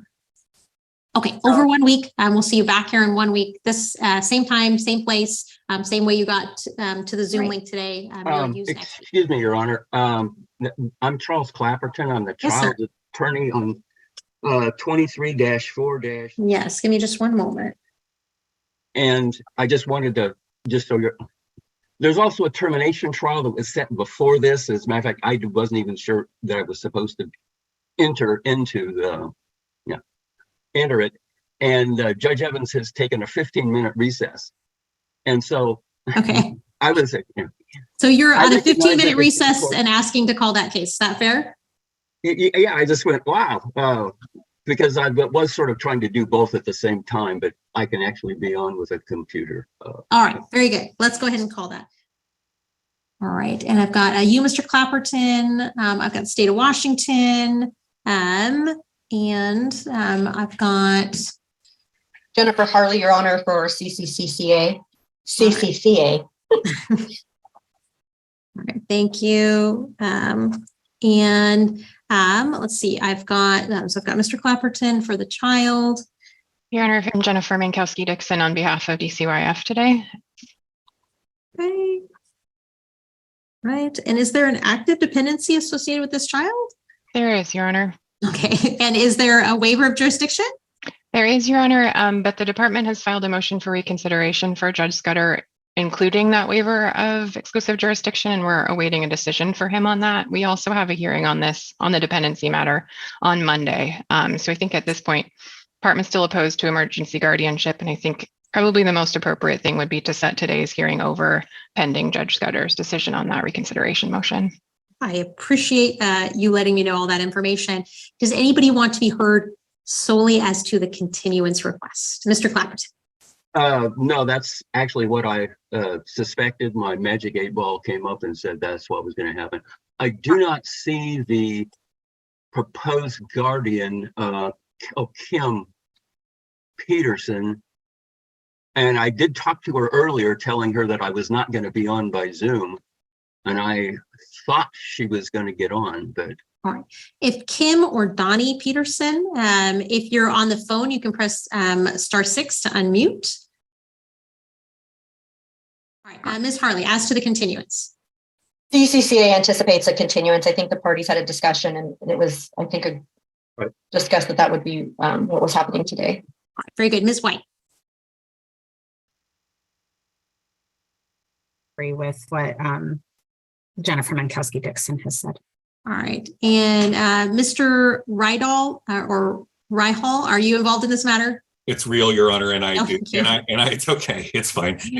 No, I'm in complete agreement with the continuance. Okay, that seems to make the most sense to me. I don't want to sort of start this whole action over here while we're still really pending in the dependency matter, and dependency certainly has jurisdiction, even if they've waived that exclusivity. Nonetheless, we don't need to have sort of pull the child in two different directions at the same time, nor the cases. So what I'm going to do is I want to set it over 2 weeks. That lets there be a little bit of space to hopefully get a decision on the reconsideration, as well as sort of, it sounds like pending motions and potentially even to get entry of those orders. So I'm going to set this over to September 7th, if that works for the parties.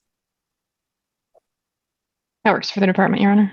All right, very good. Appreciate all of you. Thank you for being here. That's it for this matter. Again, appreciate all of you for hopping over to this courtroom when you're probably in another one at the same time. Thank you, Your Honor, and sorry for jumping in, but No, I'm glad you did. Go ahead. Thank you, sir. I did hear from Miss Kaywood this morning. I don't know that she may be running late. I'm not sure, but we don't have proof of service on father yet. So we just need to set this over. Just one moment. How long do you anticipate you'll need for service? So it's been sent to the jail, to the prison. We're just waiting for confirmation back. So I would say 2 weeks. 2 weeks. Okay. Was it a Washington facility? Yes. Okay. Let's go ahead and do 2 weeks. That takes us over to September 7th. Okay. And please let Ms. Kaywood know she needs to appear. I will. We're half an hour into docket. So I will extend it given the circumstances of the case, but she does need to appear at that next hearing. I will let her know. Thank you. Perfect. Thank you. I see Ms. Farr, Ms. Powers. I do see looks like service in this matter on the old Guardian. And just one moment here. We have service on mother. We don't have service on father or proof of death on father. And I've been asking Mr. Peters to obtain that death certificate to confirm that. We don't have anything to confirm that father is deceased. I just spoke with mother a couple days ago, and I thought she was going to be here this morning, but she is requesting an attorney to be appointed for her. And that is Shira Kroll. Yes. Okay. Ms. Kroll, if you're on the phone, please press *6 to unmute. All right. I'm not inclined to appoint attorneys if folks don't appear. You have to at least be invested enough to appear. And I don't see any indications that there's some barrier to their appearance. Certainly not via Zoom. So parties need to appear. I'm willing to, we need to set over anyway, because at this point I don't have service on mother. I don't have proof of death as to father. So we're going to be setting over anyway. Ms. Farr, you can let mother know if she wants an attorney, she needs to appear. She needs to at least be that invested for the court to spend funds to hire counsel for her.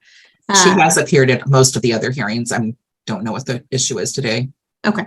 And then to you, sir, Mr. Peters, since you're requesting to be the guardian, it's your obligation to obtain that death certificate and get a copy of it filed with the court.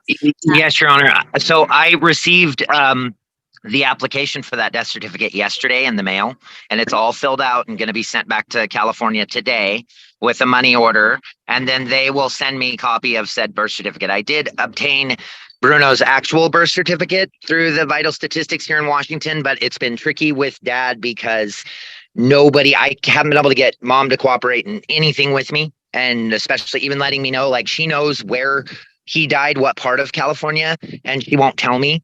And it's just a constant battle of like, I don't want to tell you anything. I just no cooperation, nothing, no phone calls to the kids, nothing. And it's a lot when I'm not just I'm taking care of Bruno, but I'm also taking care of his younger sisters.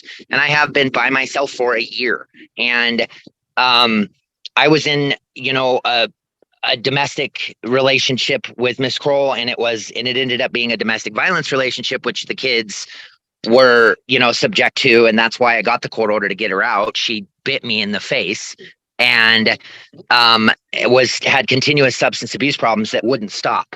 And I appreciate that. We're here today really as on a review. I don't have a parent obviously appearing. Oh, hold on. I have Ms. Kroll who is going to be admitted. Give me just one moment. Ms. Kroll? Hi. Hi. All right. So we're calling right now. We're discussing your child, Brunswick. Did you just now call my name?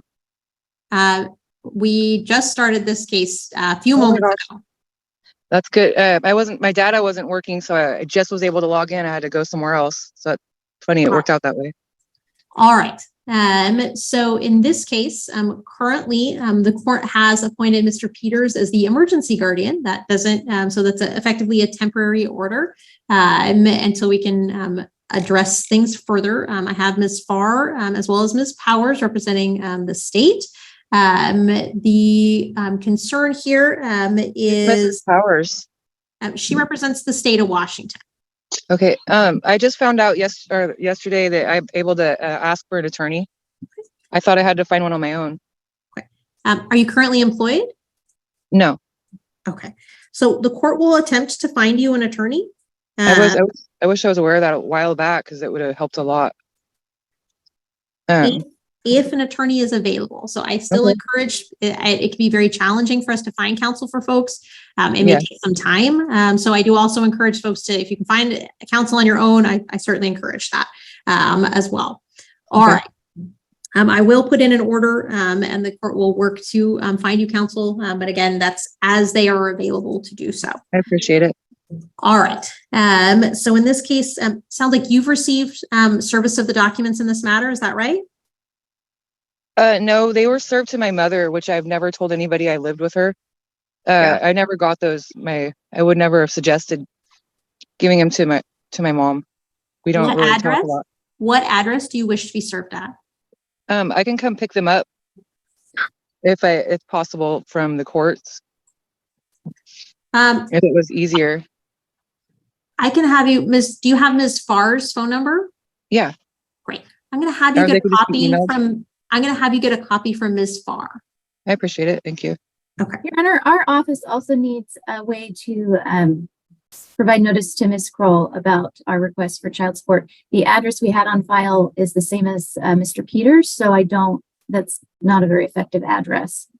Ms. Kroll, where would you like to receive documents? So it doesn't have to be where you live, but I need an address where people can send you things associated with this case.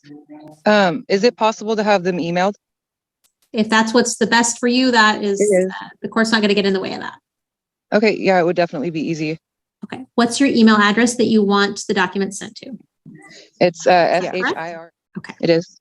Great. Thank you.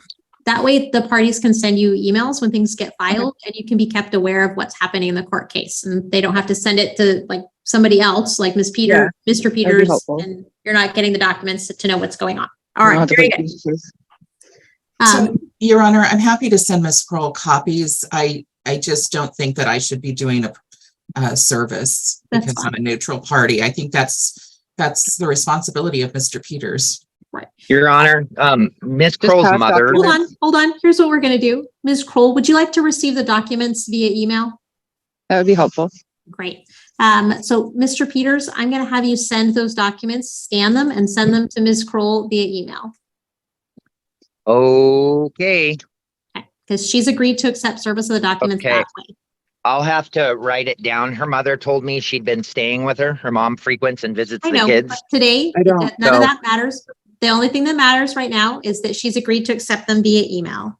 Okay. Well, that's nice that she's agreed. Shira. Take care of that. So where we are right now is that Ms. Kroll has not been formally served. So we need that to happen. And we need proof of the death certificate to be filed as well. And it sounds like Mr. Peters is on board with that and getting that done. So that's great. I tried getting a hold of, sorry to interrupt, of Aisha, the biological father's daughter. And the messages haven't been gotten through to her yet. But we're not going to address that. So I tried to reach out to. Okay. So at this point today, we don't have service and or proof of death from the parties that I need to have service on before we move forward. So what I'm going to do is I'm going to set the matter over for a few weeks to give everybody additional time to accomplish those tasks.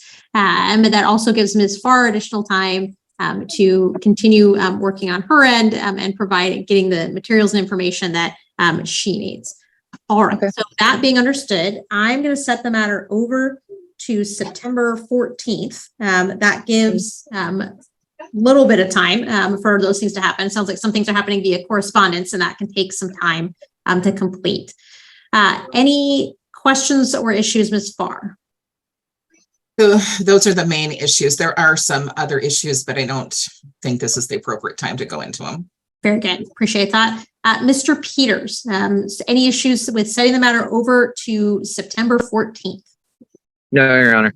Okay. And you understand that you need to send an email with all the documents to Ms. Kroll and then obtain the death certificate and get that filed. Yes, it would have been much easier to just do that. I get it. Yes, that's fine. Good. And you'll need to provide a proof of service to the court once you send Ms. Kroll the documents via email. Yes. Good. Any issues from you, Ms. Powers? No issues. Thank you. Any issues, Ms. Kroll?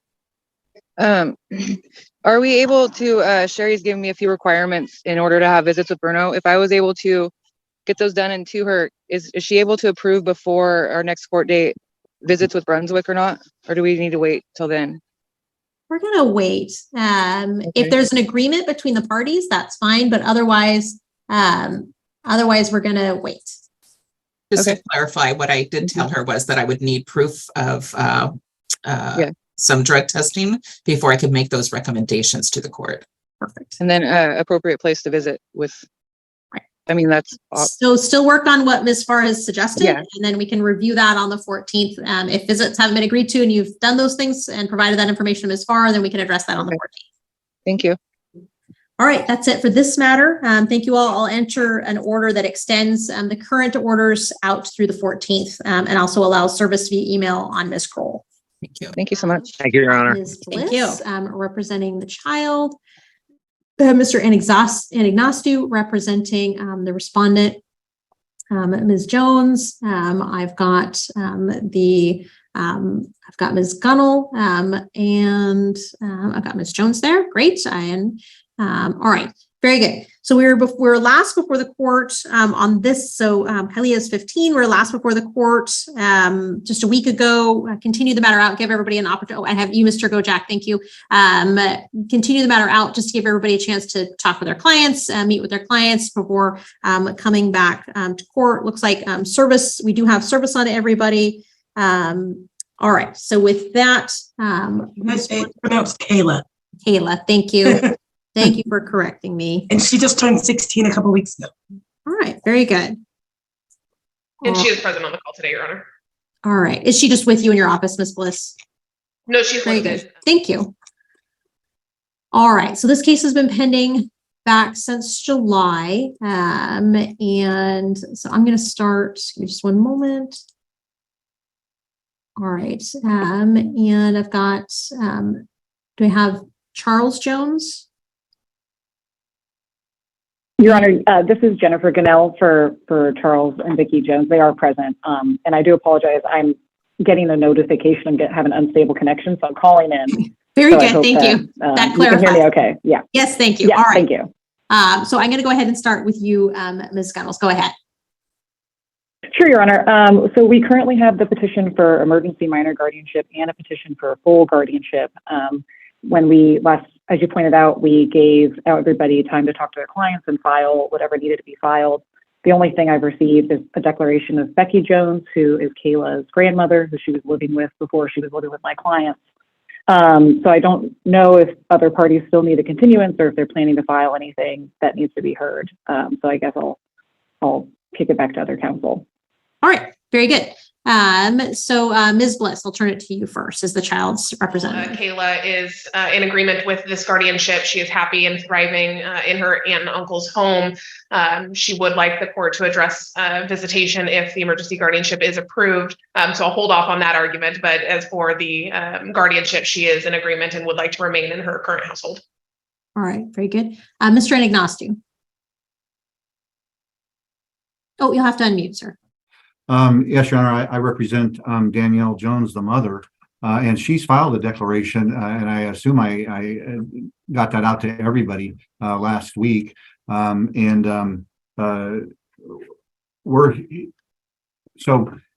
let's hold on right there. Ms. Gunnell, did you receive the declaration of Danielle Jones? Your Honor, the last time we, excuse me. There we go. The last time we received I did follow up Mr. Ignacio 2 days ago. I want to say I was just pulling up that email, and the only thing that was emailed to me was the declaration of Becky Jones from his office, because I was not served with those documents, and I requested them via email 2 days ago, and I realized I still hadn't received anything. And I reached out and asked if he was expecting to ask for another continuance, just because I hadn't received anything. So I do not, and I'm just double checking right now exactly what I received to make sure that the issue isn't on my end. Okay. But I believe it was just the declaration of Becky. Yeah, let me see. Okay. All right, I do show there's a declaration of Danielle Jones that was filed on August 16th, so last week, just before the court hearing, but that would have been essentially the day before. That's clocked in at 3:30, so essentially late the afternoon before the last hearing. Right. Okay. So, Your Honor, I do have an email from Mr. Ignacio on the 21st. It said, here are the declarations in the body of the email that have been attached to just the one declaration of Becky Jones. So I think it looks like Mr. Ignacio just might have accidentally forgot to attach that second declaration. Okay. That might have happened. I'm sitting in front of my computer where I send emails. So. And so just, if the court is inclined to deny, my client's request, then I request a continuance in order to fully review those documents and be able to respond. If the court is inclined to grant the guardianship at this point, then I would ask that we just go ahead and do that at that point, or do that now. Okay. I appreciate that. Mr. Gojak, what's your position? Your Honor, my client has signed and we have filed a consent for the guardianship, so he is consenting to it. I just mailed it yesterday to the clerk's office, so it's not on Odyssey yet. Ms. Gunnell, if you could do me a favor and provide me your email address in the chat. The only email address I was able to find through the WSB website was for, I believe, when you were at the ATG's office. So, I should update that. Thank you. Yeah, of course. Yeah. So if you could provide that, I'd be really appreciated. But yeah, so the father is in consent with the guardianship. His only request is to have visitations with Kayla once every other month for a Saturday. And if the petitioners could provide transportation, because he currently does not have a way of picking her up. So that's our only request that we're making, but we are in agreement with the guardianship. Mr. Gojak, where does your client live? Like what city? He lives in, I believe, in Portland in Portland. Okay. When is the last time he saw the child? I don't know the answer to that. I don't know if somebody else does. 2019. My client indicated, my apologies. Okay. Sounds like Sorry. that's all right. Ms. Jones, you're represented by counsel, so you'll have to speak through counsel. All right.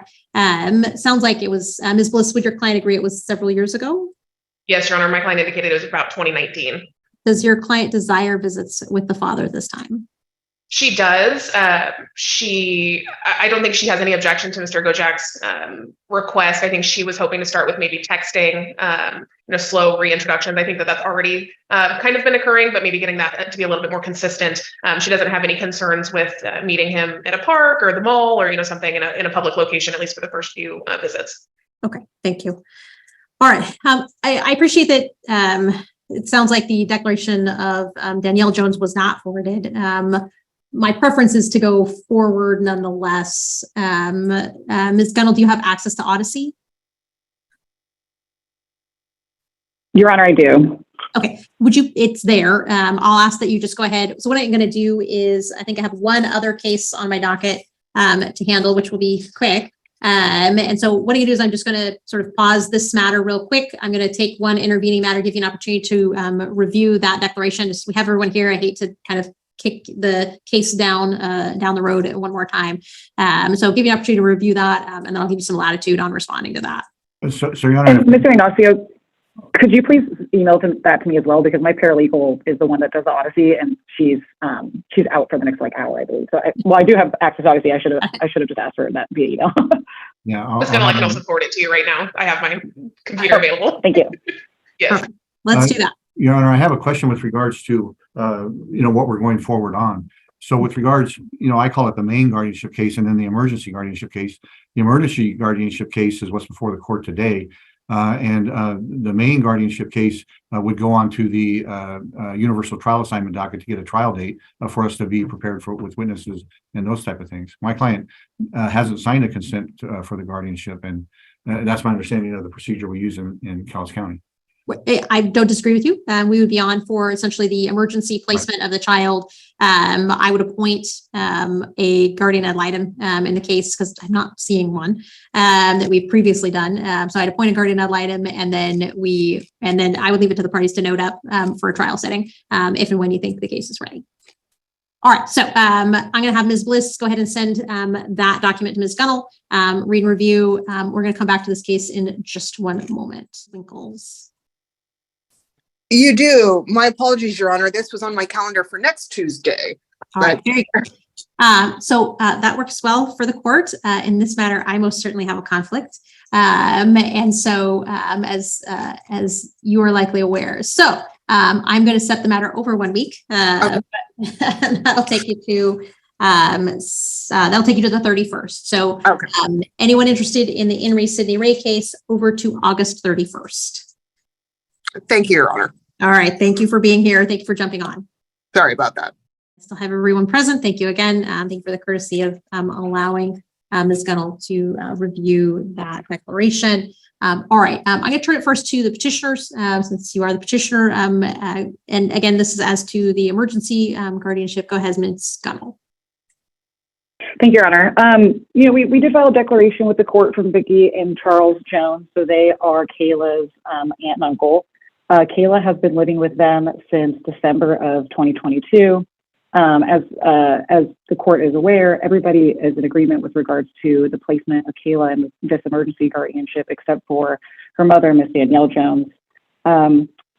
Before living with my clients, Kayla was living with her grandmother, Becky Jones, and it was a very uncomfortable situation for her. We provided pictures to the court of what the house looked like, and there was it's just a very concerning living situation. And Kayla obviously can speak to this as well because she's one with the most firsthand knowledge about it. But it was not something where it's not a safe or healthy home for a child to be raised in. She did not have much of a relationship with her mother. She's basically resided at her grandmother's house since she was around 11 years old. Danielle, her mother, Miss Jones, has been had issues with criminal history, which we provided to the court under seal. There's a very long criminal history, and in her declaration, she states she only has one criminal conviction, which, based on the documentation we provided, is just not the truth. She does have issues. Most recently, there was a arrest on March 9th, 2023, for possession of a stolen vehicle and driving with a suspended license. I obviously don't know the outcome of that case, otherwise I would have provided it. That arrest did occur. The petitioners allege that Miss Jones has a very serious drug and drinking problem, that Kayla was often having to mother her and also take care of Miss Becky Jones at the same time.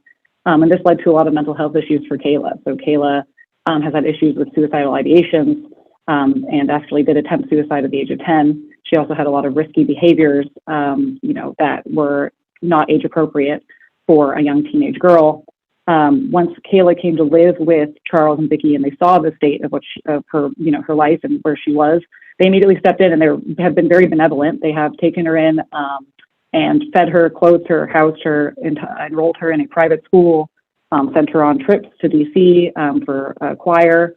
They have, out of their own pocket, paid for her medical expenses, eye exams, etc. And they are not asking for any money from Miss Jones or Mr. Randall. They're doing this out of the goodness of their own hearts because they saw a girl that was in a really bad way and was just trying to help. And that's why today they're asking for an emergency guardianship to be entered.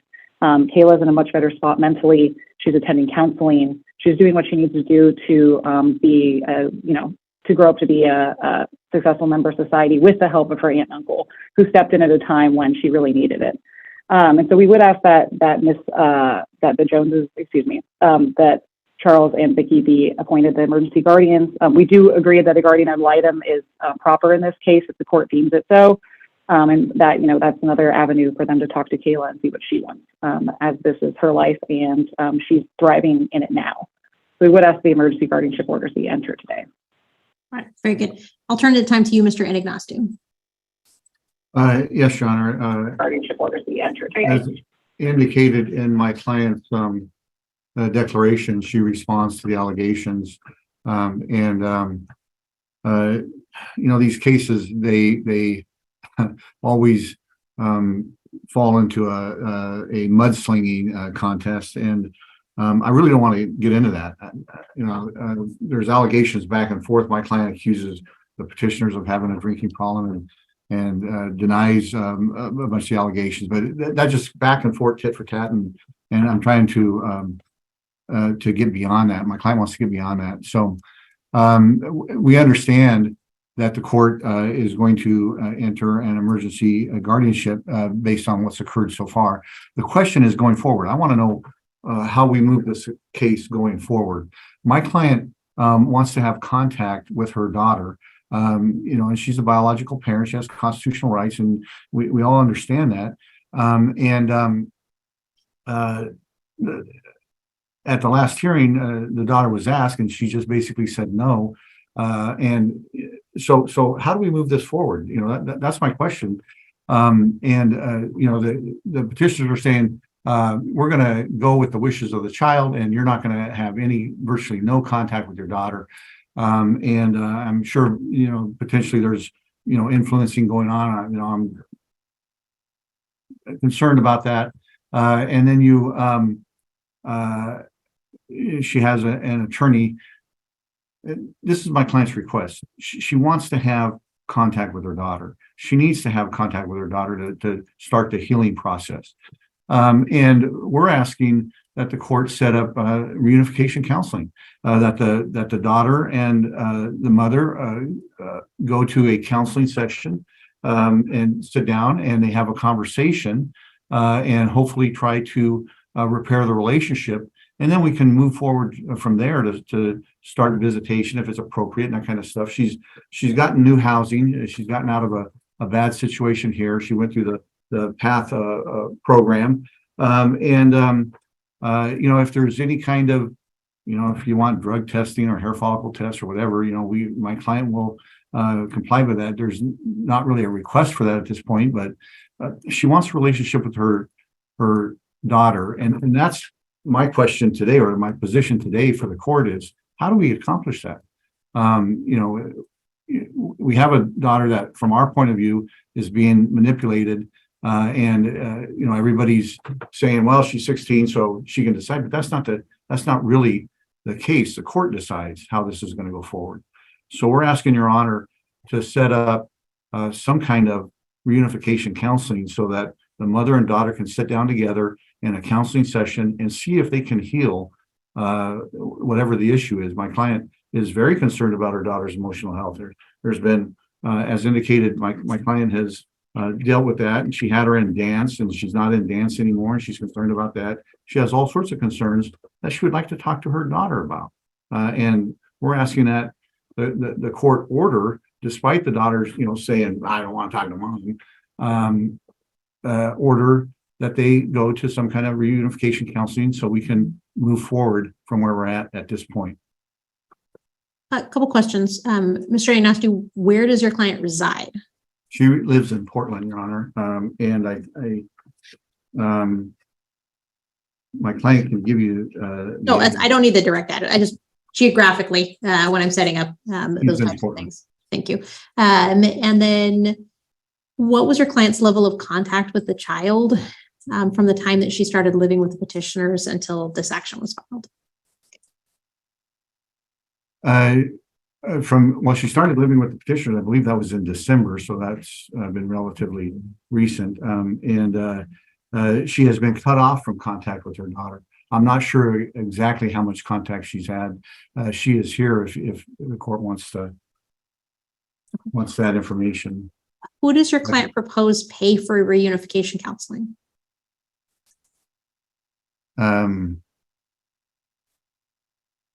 Hadn't covered that. So, okay.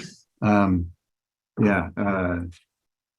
That's all right. That's an answer. So, all right. At this point, Mr. Kojak, I've heard from you. Anything other than what you discussed previously that you'd like to add?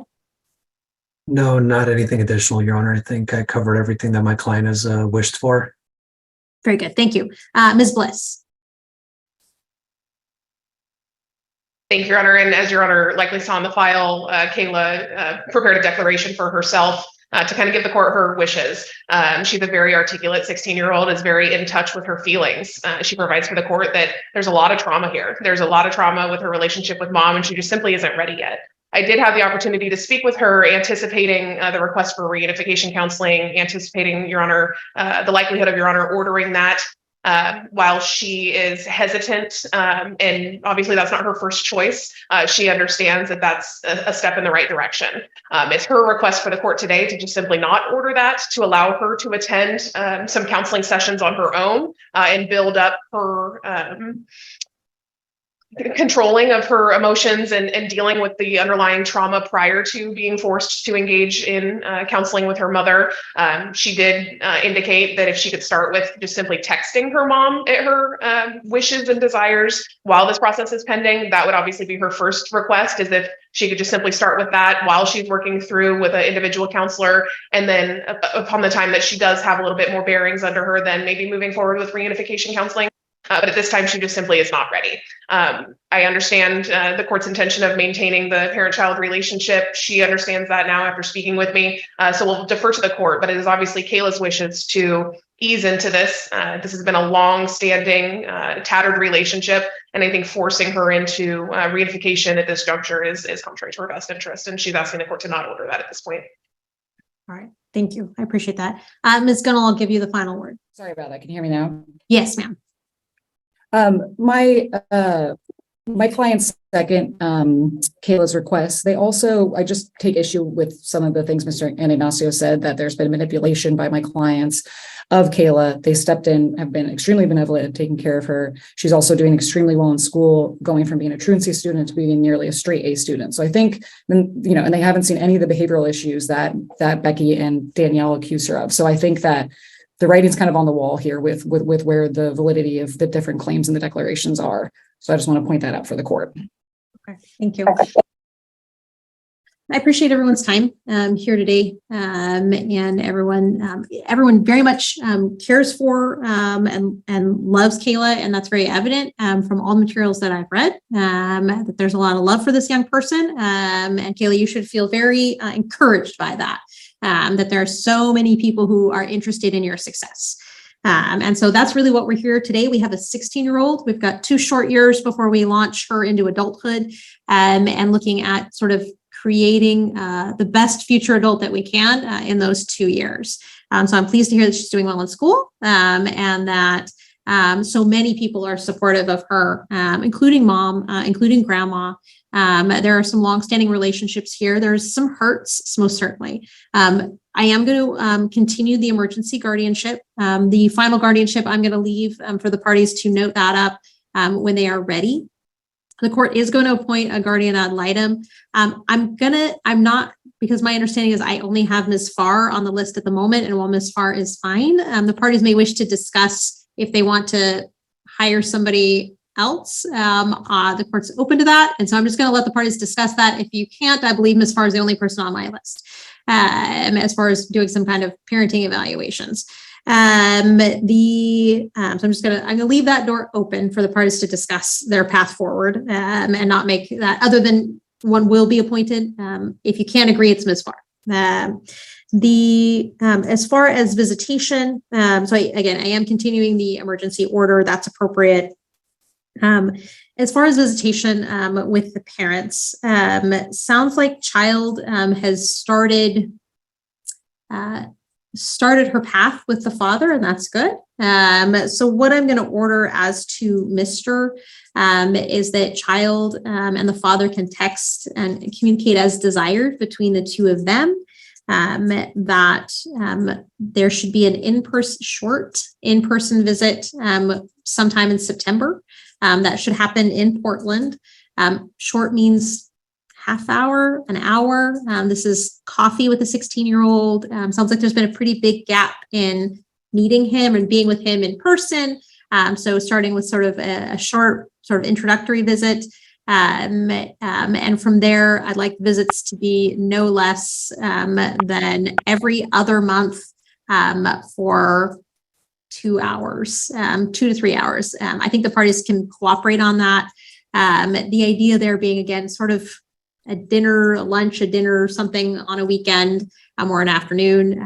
Those should be facilitated in Portland. I know that's somewhat of an imposition on the petitioners, but sounds like the parties can work that out. So again, sort of as desired phone and text communication, a half-hour to hour visit in September, and then thereafter every other month for 2 to 3 hours, just to sort of accommodate them seeing a movie, doing an activity, again, just sort of maintaining and allow for engagement and maintaining of that relationship. As to mother, there's obviously more strains there. I appreciate Ms. Jones. I'll note Ms. Jones talked about sort of, she had lived with Ms. Jones for a period of time. I appreciate her very much in trying to be a supportive person towards child. As to mother, again, I want the parties this very short period of time, and the court won't have any ability to say anything to Kayla because she'll be an adult. So we're talking about the next 2 years. And again, this is temporary order still, but how do we get past this and ideally build a healthy relationship back? So here's what I'm going to do. For the next month, mother and child can exchange paper letters, not texts, paper letters. I think sometimes it's easy to shoot off an angry text. A little harder to do that when you have to put pen to paper and really think about your words. So mother can send Kayla paper letters for the next month. It's just a month. That gives child some breathing space, allows her to work with her counselor, also to digest those letters, to receive the letters, digest them, and think about a response. I do want child is obligated to respond. I'm not saying the responses have to be long or involved, but child is obligated to respond in some fashion, even if it's just, I received the letter, Kayla. That would be acceptable. So I want child to be able to have that opportunity to process with counseling though. After a month, a mom can send up to 1 letter a week. After a month, then I'm going to reopen texting. So essentially for the month from now through September, the letters, starting in October, they can move back to texting. They can call if child desires in October. Starting in November, I want there to be a short in-person visit. So essentially then visits are going to match what father's visits look like. As far as there'll be one initial visit, except mother's going to be every month. So November, there's going to be one initial visit. That's going to be 30 minutes to an hour. So it's going to be short. Thereafter, so December and thereafter, there's going to be a 2 to 3 hour visit once a month. The idea being that I want child to connect with mom. I want it to be a positive experience. I want it to be a limited engagement until we get more information from the guardian ad litem. Once we have more information from the guardian ad litem, those visits can be expanded. But this helps maintain that relationship, hopefully allows child and mom some space to work through, ideally counseling, to work through some of those hurts, learn how to process them, and how to communicate better with each other without hurting each other, and allows that right amount of space. I'm not ordering any child support at the moment. No one has asked for that. The petitioners will be responsible for managing the child's schooling, medical care, and all of those mental health care and all those types of items in accordance with Washington state law. I think that resolves all the questions. I'll touch base with each of you. Ms. Gunnels, any questions? Your Honor, we did provide a proposed a proposed order. I think we are going to need to edit that given your orders, obviously. So I'm happy to prepare that and send that out to council to sign. I guess my only question would be when the order is set to expire. At this point, you have a proposal for when you would like it to expire. Given the length of getting a jail report back, plus the reunification steps that need to be taken, I think we're looking at least through the end of the year, I imagine, but I obviously defer to the court. Okay, I'll keep that in mind. Mr. Anagnostou, any questions from you? And then what's your position on when we would come back for our next review?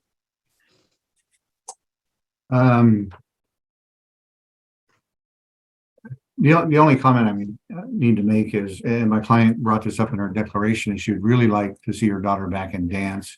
I'm just making that a comment to the court because I know that's important to my client. With regards to the next time we come back, so the letters are to start in August. I guess I'd like to see it. I mean, and by the end of September, there should be letters that have gone back and forth. if we had a review then to see how things are going. I'm hoping that the child would want more contact with my client after we get going on this process. And if that's the case, to review and see where we're at on that. Thank you. I hear that about mom's desire to have the child in dance. At 16, I'm going to leave that up to child on essentially what extracurriculars she wants to be in. If the child desires it, I significantly encourage the petitioners to make that happen. Positive outlets, especially those that are physical in nature, are great for kids' mental health. So if child wants to, then that should be supported. All right, Mr. Gojek, any questions from you and your position on when we next review? So, Your Honor, I do have a question. Now that the father has consented to the guardianship and we have visitation scheduled, is there a need for me to remain on the case, or does Your Honor want me to resolve the matter from my end? I'm going to keep you in through the next review, and then you can ask the court at that time. So I think making sure that those visits start up and go smoothly, and your client to kind of give the thumbs up that everything's running smoothly before I have you step down. Understood, Your Honor. And then my only other request is for any future court that it be after September, maybe 15th, just because my wife is being induced at the end of this month. So we're going to have a new baby, keeping us busy. All right, very good. Appreciate that. All right, Ms. Bliss. And I don't have any questions or follow-up. I would probably propose maybe later September, early October, given Your Honor's ruling as to texting and phone calls can begin in October. It may make more sense to do maybe mid-October to see if those phone calls have started and or how those are going. That would just be my perspective. Okay, very good. Thank you. I appreciate everyone's input on that. I'm going to have our next review kind of before the holidays. So I'm going to set it out a little bit. I'm going to have our next review be November 2nd. I know that's a little ways out, but I want to see those letters get exchanged, some texts and calls, and start kind of that's around November 2nd is when we're kind of approaching that first in-person visit. And so again, parties are free to note it back up if there's a substantial change. Parties are free to agree to additional visits if child really desires them. No one should pressure the child at this point in time. I don't think that's going to be productive. But if and Kayla, you're present, so if you desire more, then you can let the petitioners and your counsel know that, and that can certainly be accommodated. All right. So that being the case, Ms. Gull, any further questions from you? Just wanted to clarify with regards to the texting that starts in October. I believe you said if the child desires. So before she was needing to respond to the letters, is that the case with the text messages as well? Because text messages can be, they're sort of an on-demand item. And so here's what I'm going to, the limits, sort of the safeguards I'm going to put around those text messages. Text messaging would start in October. Text messages need to be not school hours and not sleep hours. So essentially afternoon hours are the appropriate and weekends are appropriate times to text. Be wise. You guys are adults and Kayla is not. Those are appropriate times to text. Mother can text the child up to once per day. Child needs to respond at a minimum of once per week. Again, that response does not need to be long, just a minimum of letting know that those texts have been received. And if she wants to respond back, she can. If child and mom have a dialogue, mom can continue that dialogue. If mom texts, child texts back and they go back and forth, that's fine. Once child stops responding, shut it off for the day, if that makes sense. But then I'm going to make child obligated to respond once a day, just so that it's clear that the texts are going through. So again, texts need to be positive, appropriate, all of those things, supportive of Kayla. Thank you for clarifying that, Ms. Gunnell. Anything? Thank you, Your Honor. No, I think that's it from me, Your Honor. Thank you.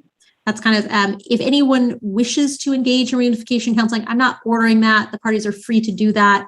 Nobody has volunteered that along with payment, and that can be very expensive, especially when we're looking at 2 years. I want to be a little bit practical for everyone in this case. and certainly getting a guardian ad litem on board. So I'll leave it to Ms. Gunnell to go ahead and prepare those orders. Yes, I would appreciate an updated order with all of the additional things I've ordered today, along with an order regarding the guardian ad litem. Again, I'll let you folks chat amongst yourselves about who that's going to be. And if you cannot agree, Ms. Farr is the next name on the list, or I think the only name last I checked on the list. All right. With that, I believe that concludes this case. Anything further from any party? Do we need to set a presentation date, or are we confident that we can come to an agreement on these orders? I think Your Honor was relatively clear. My concern is maybe the order's not being entered for one reason or another. I'm going to set you on, I already have one. So September 12th at 1 o'clock. If you agree, please just submit them ex parte. You do not need to appear at the presentation. If you do not agree, then we will resolve that on the 12th at 1 o'clock. Thank you, Judge. All right. Thank you all. I appreciate you all for being here. Appreciate your support of this young person.